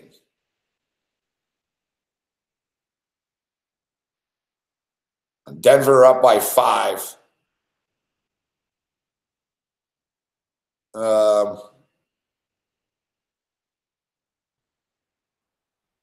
Son of a bitch, Denver at the free throw line, of course. Like, coming out of a timeout here, commercial. We're screwed.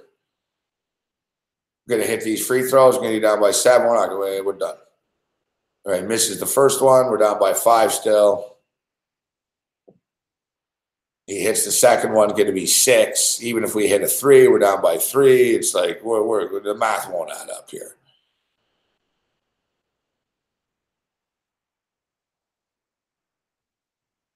Jamal Murray at the free throw line.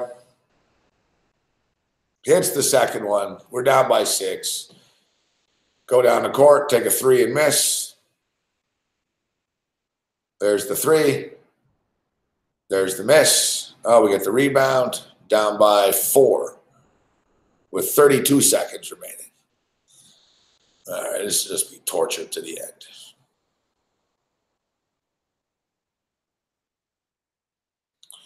I know. Dinkmeyer did get me off of Carson a bit. He really did. I couldn't play every prop either, Jazz. I can't play Dinkmeyer, but I was going to play Carson, yeah.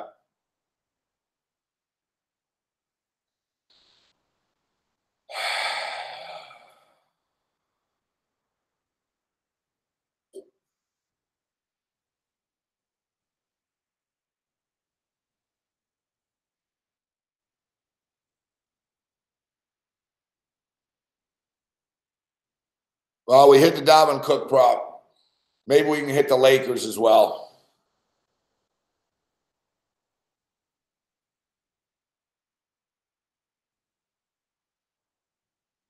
It was pretty cool on ESPN. ESPN2, they have the fight. They have the fight on right now, Buster Douglas and Mike Tyson. Now, tomorrow, I see the Sharks are up 2-1 right now. Now, tomorrow,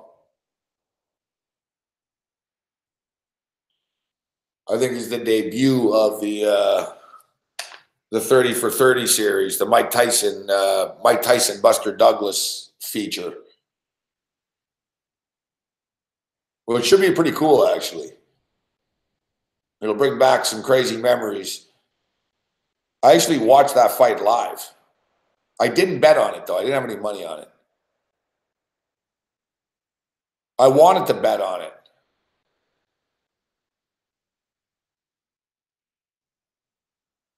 And Denver's going to the line again. I wanted to bet on it, but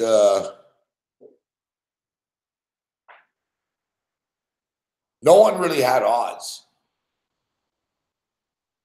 No, it's 42-1, and I think that's what the series is. I think that's what the 30 for 30 is called, maybe 42-1. That's what the odds were, but there really weren't like many odds. Like, I remember a couple of bookies I knew, they didn't have it, and it wasn't up everywhere. The fight was at a weird time. It was in Japan. It was different, right? It wasn't like a million offshore books in those days and shit. And we're down by 6 again. We're about to lose this game. Here's the 3 ball.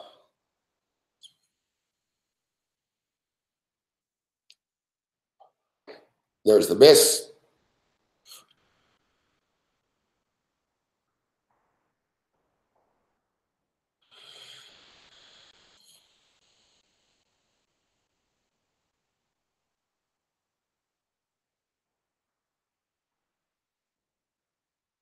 The Memphis Grizzlies always screw me. Subpar average fucking franchise. And we lose by 6.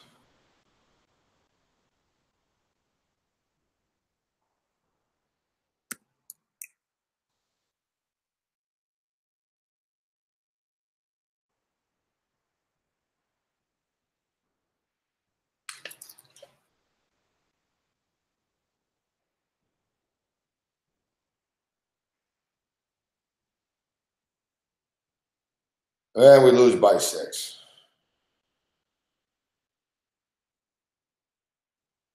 Miami Heat and the LA Lakers. It was crazy. I never take the Lakers either. Or not, I'm not going to say never, but usually I'm betting against the Lakers because I think they're overvalued. But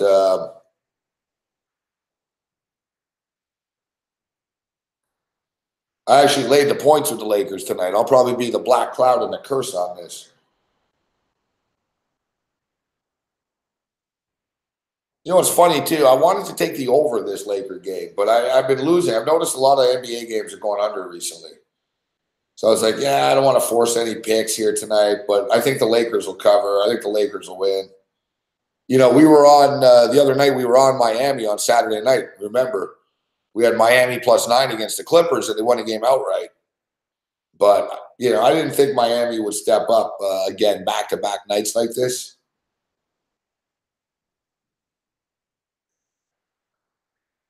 Still a lot of basketball left to be played. Now, let's see. What's the total in here? What's the in game here? It's right on the number, 219.5.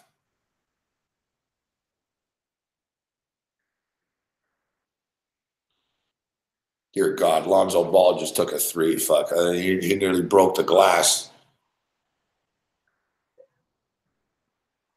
Like, he's another one. Like, it's unbelievable how bad he is. Like, at shooting the basketball. I know he puts up fantasy numbers. Yeah, but Magic Johnson, I don't know what the hell he was thinking, taking fucking Lonzo Ball 2nd overall.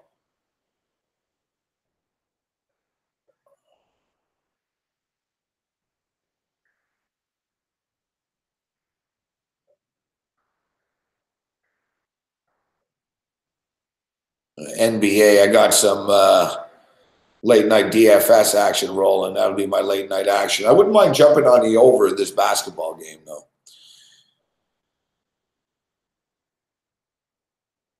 It's 219.5 right now, but considering I'm sort of on tilt, I should probably just back off. But it's one of these deals where if I do it or if I don't, I'm screwed either way, right?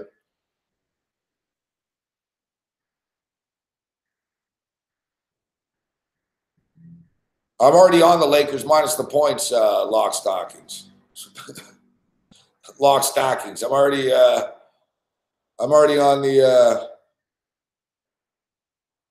I'm already on the Lakers. And it's 46-40 right now. Well, what a way to start the week tonight, huh? We got this fucking terrible Monday nighter. It was torturous to watch.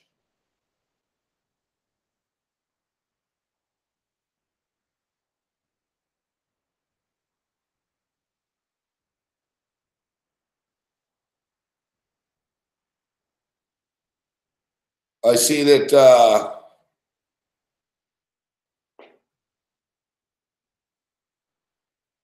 the Raiders fired their general manager. That's a shock.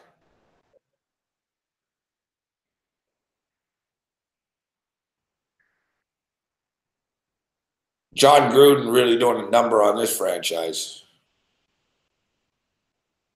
If you recall, I don't know, man. I wish I would write these things down and the date I said these things, but as soon as Gruden was there, I said he's going to run McKenzie out of town. Remember when the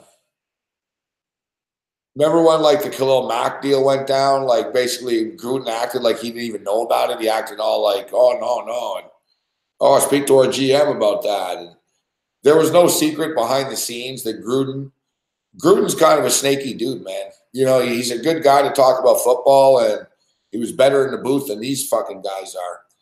But most of the people that have ever around John Gruden will tell you that's the biggest thing about him is that he's pretty, he's pretty conniving and stuff. Like when Gruden traded Amari Cooper this year, he didn't tell the players. And Amari Cooper was like getting ready to go to practice, or he just came out. He was on the field standing there. And they came and they said, "Oh, can we talk to you?" And they brought him inside. And then he got traded. And they said, "Oh, you're done. Don't go on the field, the practice field. We just traded you to Dallas." And then Gruden went out and didn't tell anyone. He coached the rest of the practice. And then after, all the players found out on their phone, and they asked them, they found out right away, obviously, they were there. And then Gruden said, "Oh, I'll tell them in a couple of days. I'll talk to them about this in a couple of days." It's like, like everything he does is snaky. Like every player they played with in Tampa tells you, "Oh, yeah, he lied to me. He's a fucking dickhead." Like Garcia hates him. Like, you go down the list and yeah, thank you, old man. That's what I'm saying. Like, I couldn't find a bet anywhere. You're right. It's funny because it just goes to show how far sports betting has come. That in today's day and age, you can bet on pretty any boxing match. But in those days, like you said, like if that fight was on now, there would be odds on it everywhere. Interesting that the Mirage was the only place. Yeah, and I think they only posted odds on it like the night of the fight, or like it wasn't, because I swear I remember asking a bookie guy in Montreal. I remember watching the fight at my father's house. I remember asking a bookie guy I knew if he had odds on the Tyson fight, and he goes, "No, no." He said they're too high. He said it's too high, whatever they are. We don't have odds when it's that high, and he didn't even know what they were. He said the odds are like going to be really, really high, and we don't have them when they're that high. And I asked like another dude I knew. I remember I called like 2, 3 people, and everyone said, "No, there's no number. I haven't seen a number. There's no number." And then, so I guess like old man saying, I knew. So we found out after it was 42-1, but I always knew. I was like, yeah, but where? Fuck. But I know that Vaccaro had it in Vegas, right? So I think he was the one that had it at 42-1.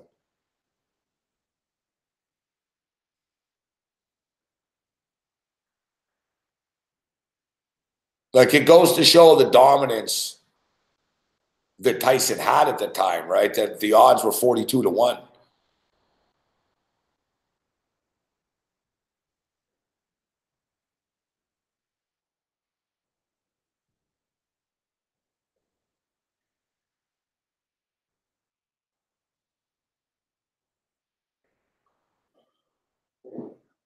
What was the story with Buster Douglas? Didn't his mother die like a week before the fight? Or was it his trainer? It was like a real life Rocky story. Fuck.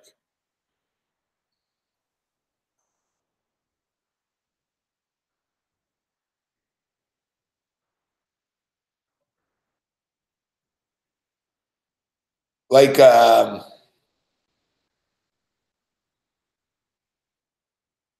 what was it? What was it, old man? Was it his mother that died?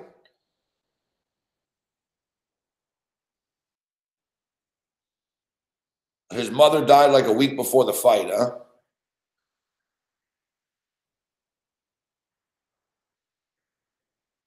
Kelly O'Neill just keeps hitting threes.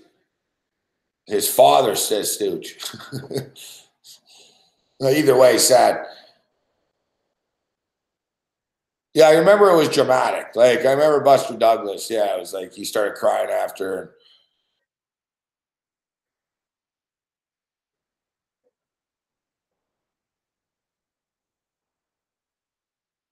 Mike Tyson, though, like barely trained like for the fight. It was in Japan. Tyson had issues. All right, thanks. 23 days before the fight. I saw the Mike Tyson show live in Vegas, and like his stand up, his show is pretty good. I saw the opening night actually.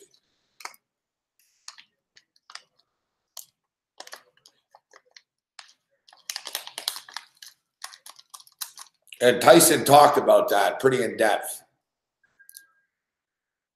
I forget the full story, but he basically stated he was fucking wasted. I don't know if he brought fucking blow with him to Japan.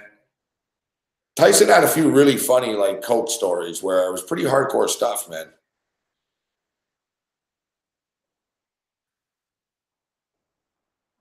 Tyson told a story at his show, the one man like stand up show, about how he went to Florida, all right, and they took a private. He took a private like jet to Florida. So he said that basically, since it was a private jet, you could bring whatever you wanted. And he said that he brought like a big, like fucking bag of coke, all right. And he said like a gym bag. He said I had a ton of like a big thing amount of cocaine and shit and all this blow in a gym bag. And he goes, so he brought it to Florida with him. So he's on a private jet and he gets off the plane. He gets off the plane and he gets right into a limo. So he's telling the story about how he knew he was going to be getting into a limo and, you know, he wasn't going to be going through any like airport or anything. So he's like, he wasn't worried. So he was like, nah, it was cool. I've done it before. He said how he did it before. So like he goes, I knew I was getting right into the car, and he's telling the story about how he knew he was getting into the limo right away. Except he says, though, that he gets into the limo. He gets into the limo, but Don King is in the limo. So he said, though, he was going to meet Don King, essentially. So he goes, I meet Don King, and he's in the limo. Except Tyson and King get into it in a limousine.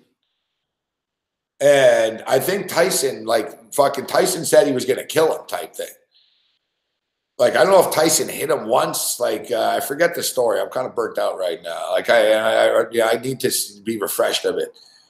Like Tyson basically, long story short, this is the funny part. So Tyson's like, he goes, I brought all this coke with me because I knew it would be safe. And I got in a limo. But he goes, I got into a fight with Don King. And he basically said I was going to kill him for real. And he goes, I realized like I was going to hurt him and I had to get away. So I guess Tyson got out of the limo and like he was on the side of the highway in Florida type shit then. So he got out of the limo and there where Tyson is. Then Tyson says, there I am. I realized after. And he goes, he slammed the door and shit. And he goes, there I am after I realized. Tyson says, there I am. I realized that, man, I've got all this coke on me and stuff. And he goes, I'm on the side of the road. And then the way Tyson's telling the story, he's like, and he goes, and then right away, he goes, right on fucking cue, man. He goes, here come the cops, fuck. And so I guess the cops pull up on Tyson, fuck. And Tyson's walking on the side of the road in like the highway type shit. It's like dangerous or whatever. And there's Tyson. Tyson says he's wasted and he's all coked up and he's got a big fucking bag of coke on him and shit. And it's in the bag type thing. It's not even like a baggie. It's like in the bag. And like Tyson, like the way he tells, he goes, I don't know why I didn't throw it. He goes, I was hanging on to it. So he's hanging on to it. And like the cops come up and Tyson got lucky. Tyson got lucky. The cops were massive Tyson fans. They never asked him what was in the bag. They asked him. So it's just funny, man. Tyson telling the story.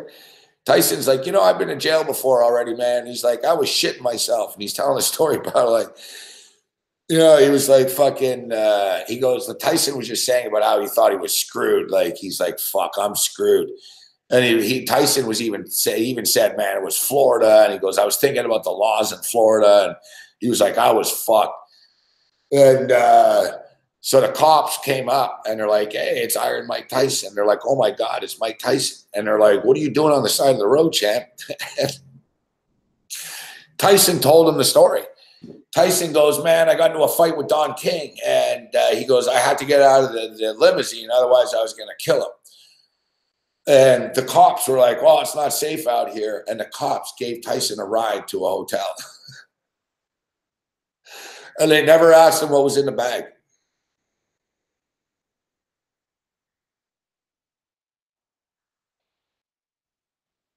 Yeah, that story could have ended a lot differently.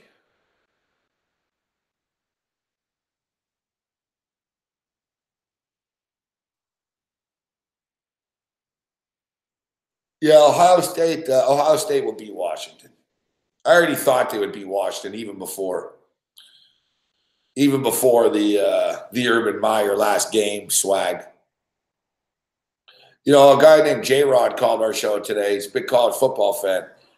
He's a smart guy too when it comes to college football, and he raises a very good point. If you want to bet something in advance, and I think we've got to sort of, as I say that, I want to bet the second half of this game, but I'm not going to. But I would. I think it probably gets there to the over. Miami are hitting shots, and Lakers seem to be heating up a bit now near the end of the half. But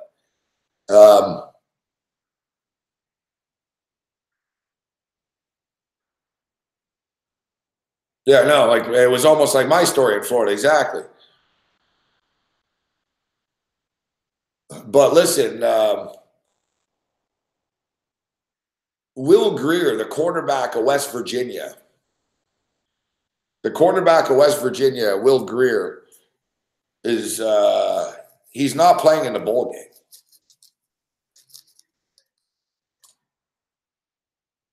Like these bowl games have really lost their luster. Like quarterbacks aren't even playing anymore. Like so, but thing is,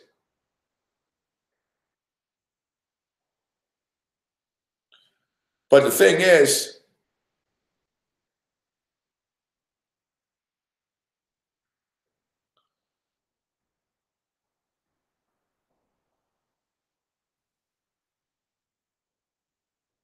what are you saying, Jazz?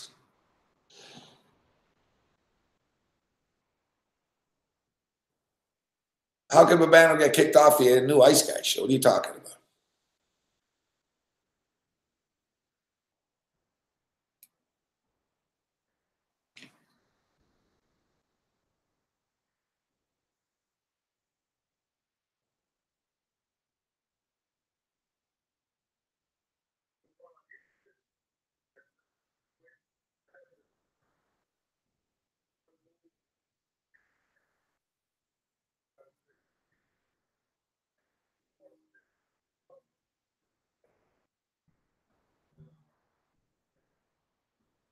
I don't even know there is a new Ice Guys.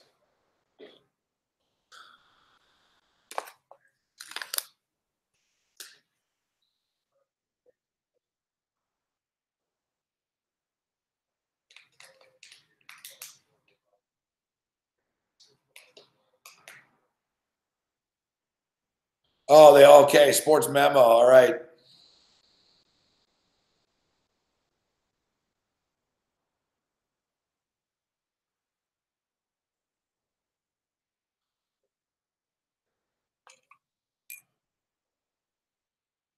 No, I'll tell you why Babano is not on that show on Sports Memo.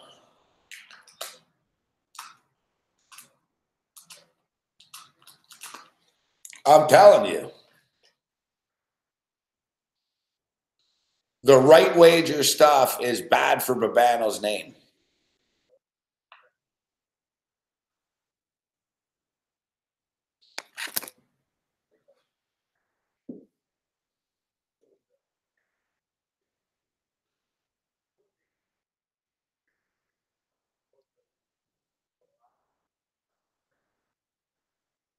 Exactly, Stooch. Exactly. Exactly. He left Sports Memo to go to Right Wager. And now the irony is he loses the spot on fucking SBR because Sports Memo picks to show up, but he just left Sports Memo to go to Right Wager. And the thing is, Sports Memo is owned by the Prez and Wager Talk, and they sell picks. So they're not going to have a guy on that left them for Right Wager. Like it's, you know what I mean? That's why I said, like, you know, listen, I'm not here. I don't care about what other people do. I like Babano, so I'm not talking about I don't care what Babano does, but it's not my business what other people's career moves are. But I brought it up to Babano the other night when he was on with us last week here. I said, I kind of feel bad for you, Babano. Like, you get caught in this troll land now, right? Like, Babano's not a bad guy, but he's caught up in this shit where everyone that hates Donnie and Big Man, fucking Babano's in on it. Like, Babano had a better thing going when he was just like cruising along at his own speed and shit. He had his customers, and you know what I mean? Like, you know, it's not going to end well for him at Right Wager. He's eventually going to realize that, oh, it's better. I was better off not. Like,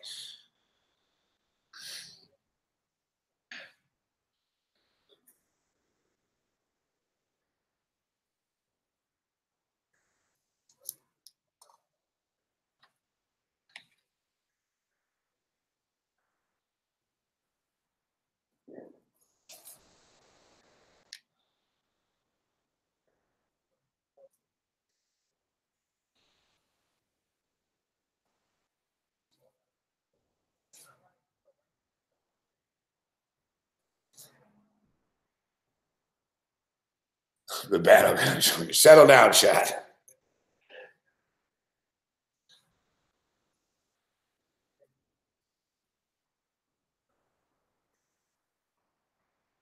Um,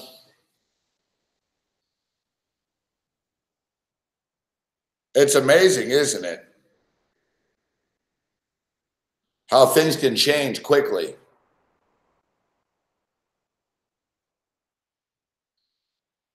Right? Like Babano's life, he decides to jump on that website. Next thing you know, SBR starts fucking people over. He's on the outside looking in there. Other companies don't want to touch him now, or not saying touch him. Babano's going to be all right, but you know what I mean?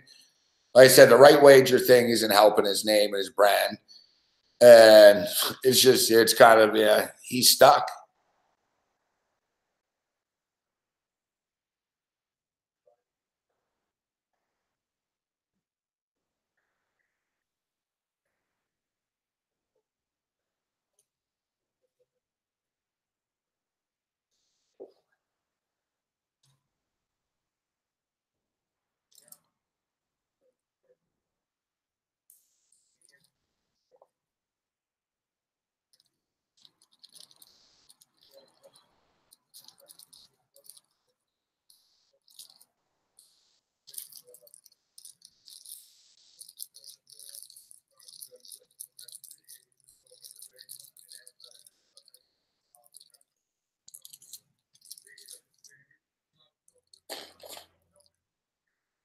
The thing is, when you sell picks,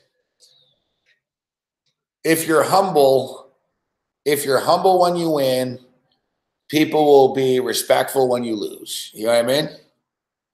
But when you win, if you come out and you say, listen, I'm the fucking best and everyone else sucks and, you know, everyone else is a piece of crap next to me and ah, ha, ha, ha, everyone sucks. When you lose, then people are going to come at you even harder.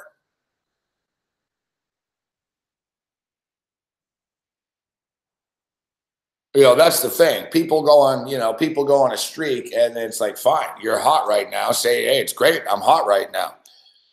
But it doesn't mean you're the best capper in the history of the world, right? And it doesn't mean it's going to continue. It doesn't continue for anybody.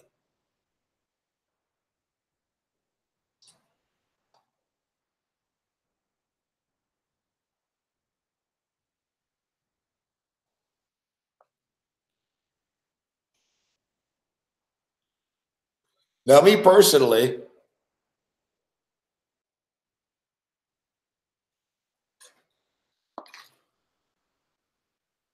I don't concern myself with what other people do. Like I'm too busy. I'm too busy to worry about what other people are doing. But the only reason I bring this up is just because I saw you bring up Babano, and I like Babano, and I don't want to see Babano get screwed around in this game.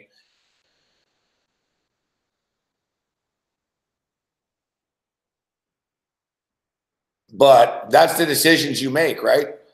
Trust me, guys. Over the years, I've made a lot of non-decisions. Like I made a lot of decisions not to join sort of companies like that and deals and picks and you know what I mean.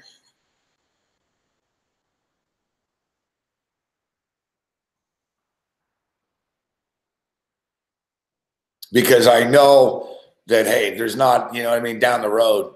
Look, I know a dude like you know my agent guy told me don't get involved with SBR. Like he told me when I remember I told him yeah I'm going to go on SBR. And he said, just for the record, he said, they'll pay you, but he goes, you're going to be with fucking sort of real dregs. And he goes, to be honest, Morency, he goes, it's kind of bottom of the barrel. And I said, yeah, but they're going to pay me this much. And he goes, well, you got to take it then. But then he said, you know, it's not going to do anything good for you. You know, he said, it's not going to help your reputation. That's what the guy told me. I said, yeah, I know. And he said, take the money until it runs out and whatever. And when it did, he even said, oh, I'm surprised it lasted that long. You know, like he didn't think very highly of the whole thing. But I did it because of Dave Malinsky.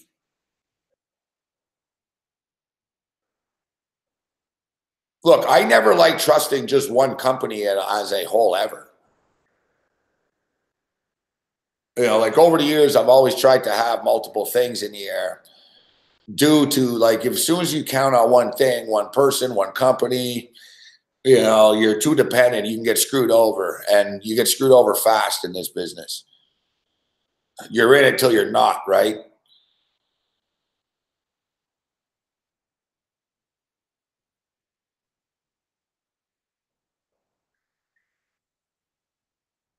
Oh, exactly. I've had numerous fucking deals like offered like recently from like I've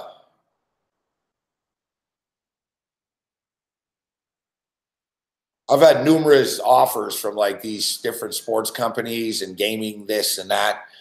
I don't have time, number one, and number two, it's just spinning your wheel type stuff. Like I got to worry about bigger things than spinning wheel type things, you know.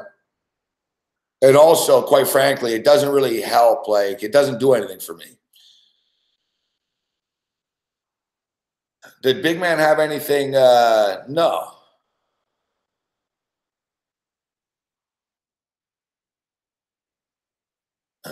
I had nothing to do with it. No, I got nothing against Big Man. No, it's pretty simple. I'm not talking about this over and over. We've already been through this.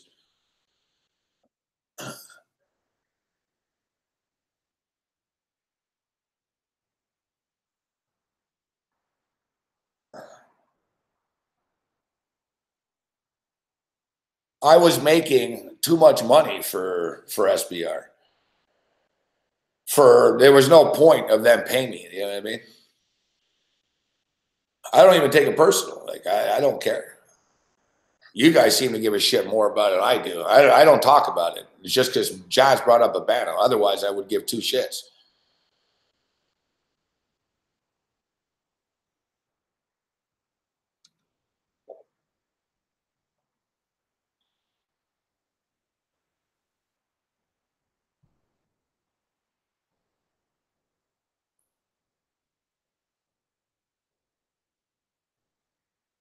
I'm telling you guys right now, man. You spend all your time worrying. You spend all your time worrying about what other people do. You'll never do anything in your own life.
All right, so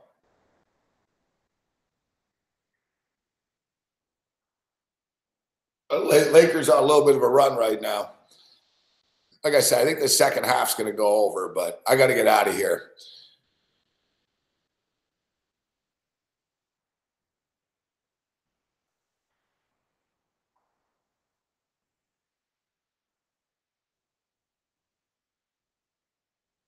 Yeah, no, I don't. I don't have ill will against SBR. I did unfollow them on Twitter tonight just because I kept seeing all their shit pop up on my timeline all the time.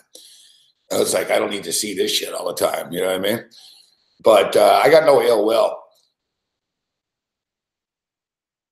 You know, obviously everything else I did was taking center stage, and they sort of knew it. And if I was them, I would be upset too. They were paying me pretty well, right? And for me, it was just, hey, I'm coming on for a couple hours. And it was just sort of more of a hobby type thing. I was just doing it for the money, right? I wasn't really part of the SBR team. And that wasn't because they didn't want me to be. Like, they asked me to do a lot of things over the last year that I couldn't do that I would have done in the past. So I don't blame them. It's not like, oh, I'm fucking that's the thing in this industry, people. Like, this isn't high school, guys, where, oh, she broke up with me and or whatever, right? It's a business, man. It's a business. Like, it's a business. So people make business decisions every day, man. I make my business decisions. We were talking about Babano. Babano made his decision. People make decisions all the time.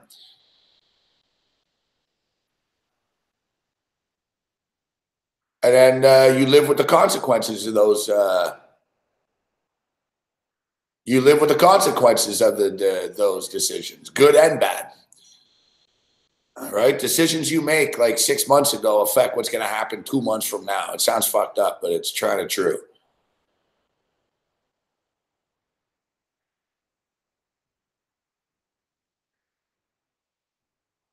Hey, I'm all good. For me, I have fun doing this. It's a troll-free zone. The signups have been real good. We appreciate the support from all the patrons. It's been real good, actually. You know, we haven't been on an aggressive sell or anything. We'll go on a little bump so we can get a little higher. I see we got another 2 signups tonight. We welcome who signed up. We welcome aboard James McInnes. Welcome aboard to James McInnes and MVP Winners Group.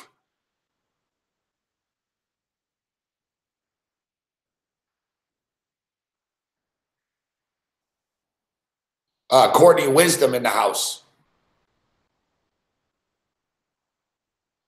We welcome Courtney Wisdom back. He's in, you know, he was in, now he's back. Nice to have him. Kyle Johnson was back. So yeah, up to 111 right now. Pretty impressive.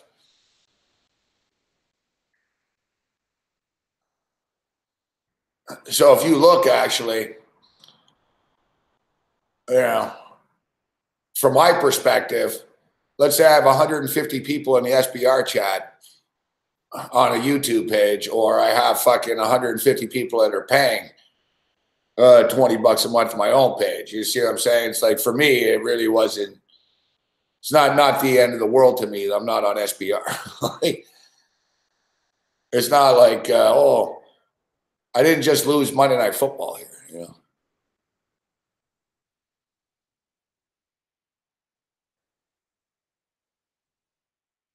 Yeah, exactly. The patrons will continue to grow as well. It'll continue to grow, Smooth. It's only been a week, right? It's only been a week, and what's up, Scuba Steve? It's only been a week, and there's a lot of people out there. There's quite a few people out there that have sent me messages even and stuff saying, oh yeah, I'm going to sign up next month. I'm signing up in a couple of weeks. I've got no money in my PayPal, blah, blah, blah. You know what I mean? So there's people that it'll pick up. It'll get bigger as well.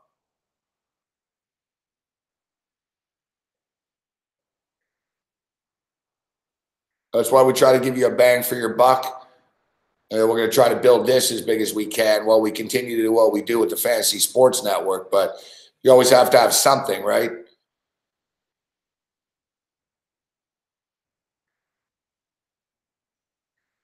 You always have to have a backup plan.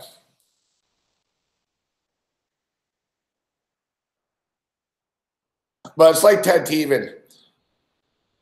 It's like Ted Teven fucking said. He goes, you just need, you just need a show. You just need a microphone. It doesn't really matter where or what.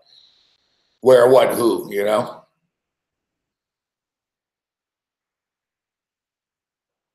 Well, that's the thing.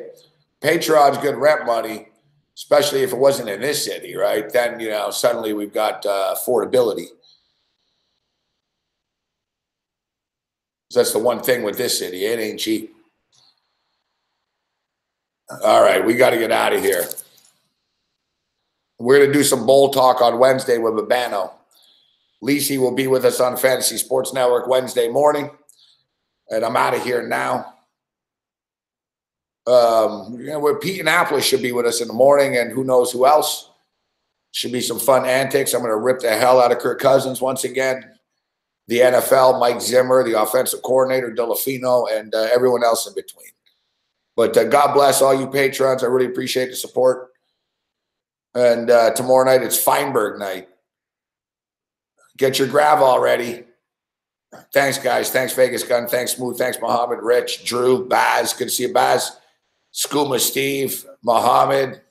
Apathetic bystanders. What's up, apathetic bystanders? See you later, Locke. Stackings. Old Man. Brett B. Jazz. Bruce Chad. Spencer S. Ty Rich. Mark O'Leary. Paul. Stooch the man. Everyone else I don't see, and everyone else in between. Other than that, you're on your own. Later.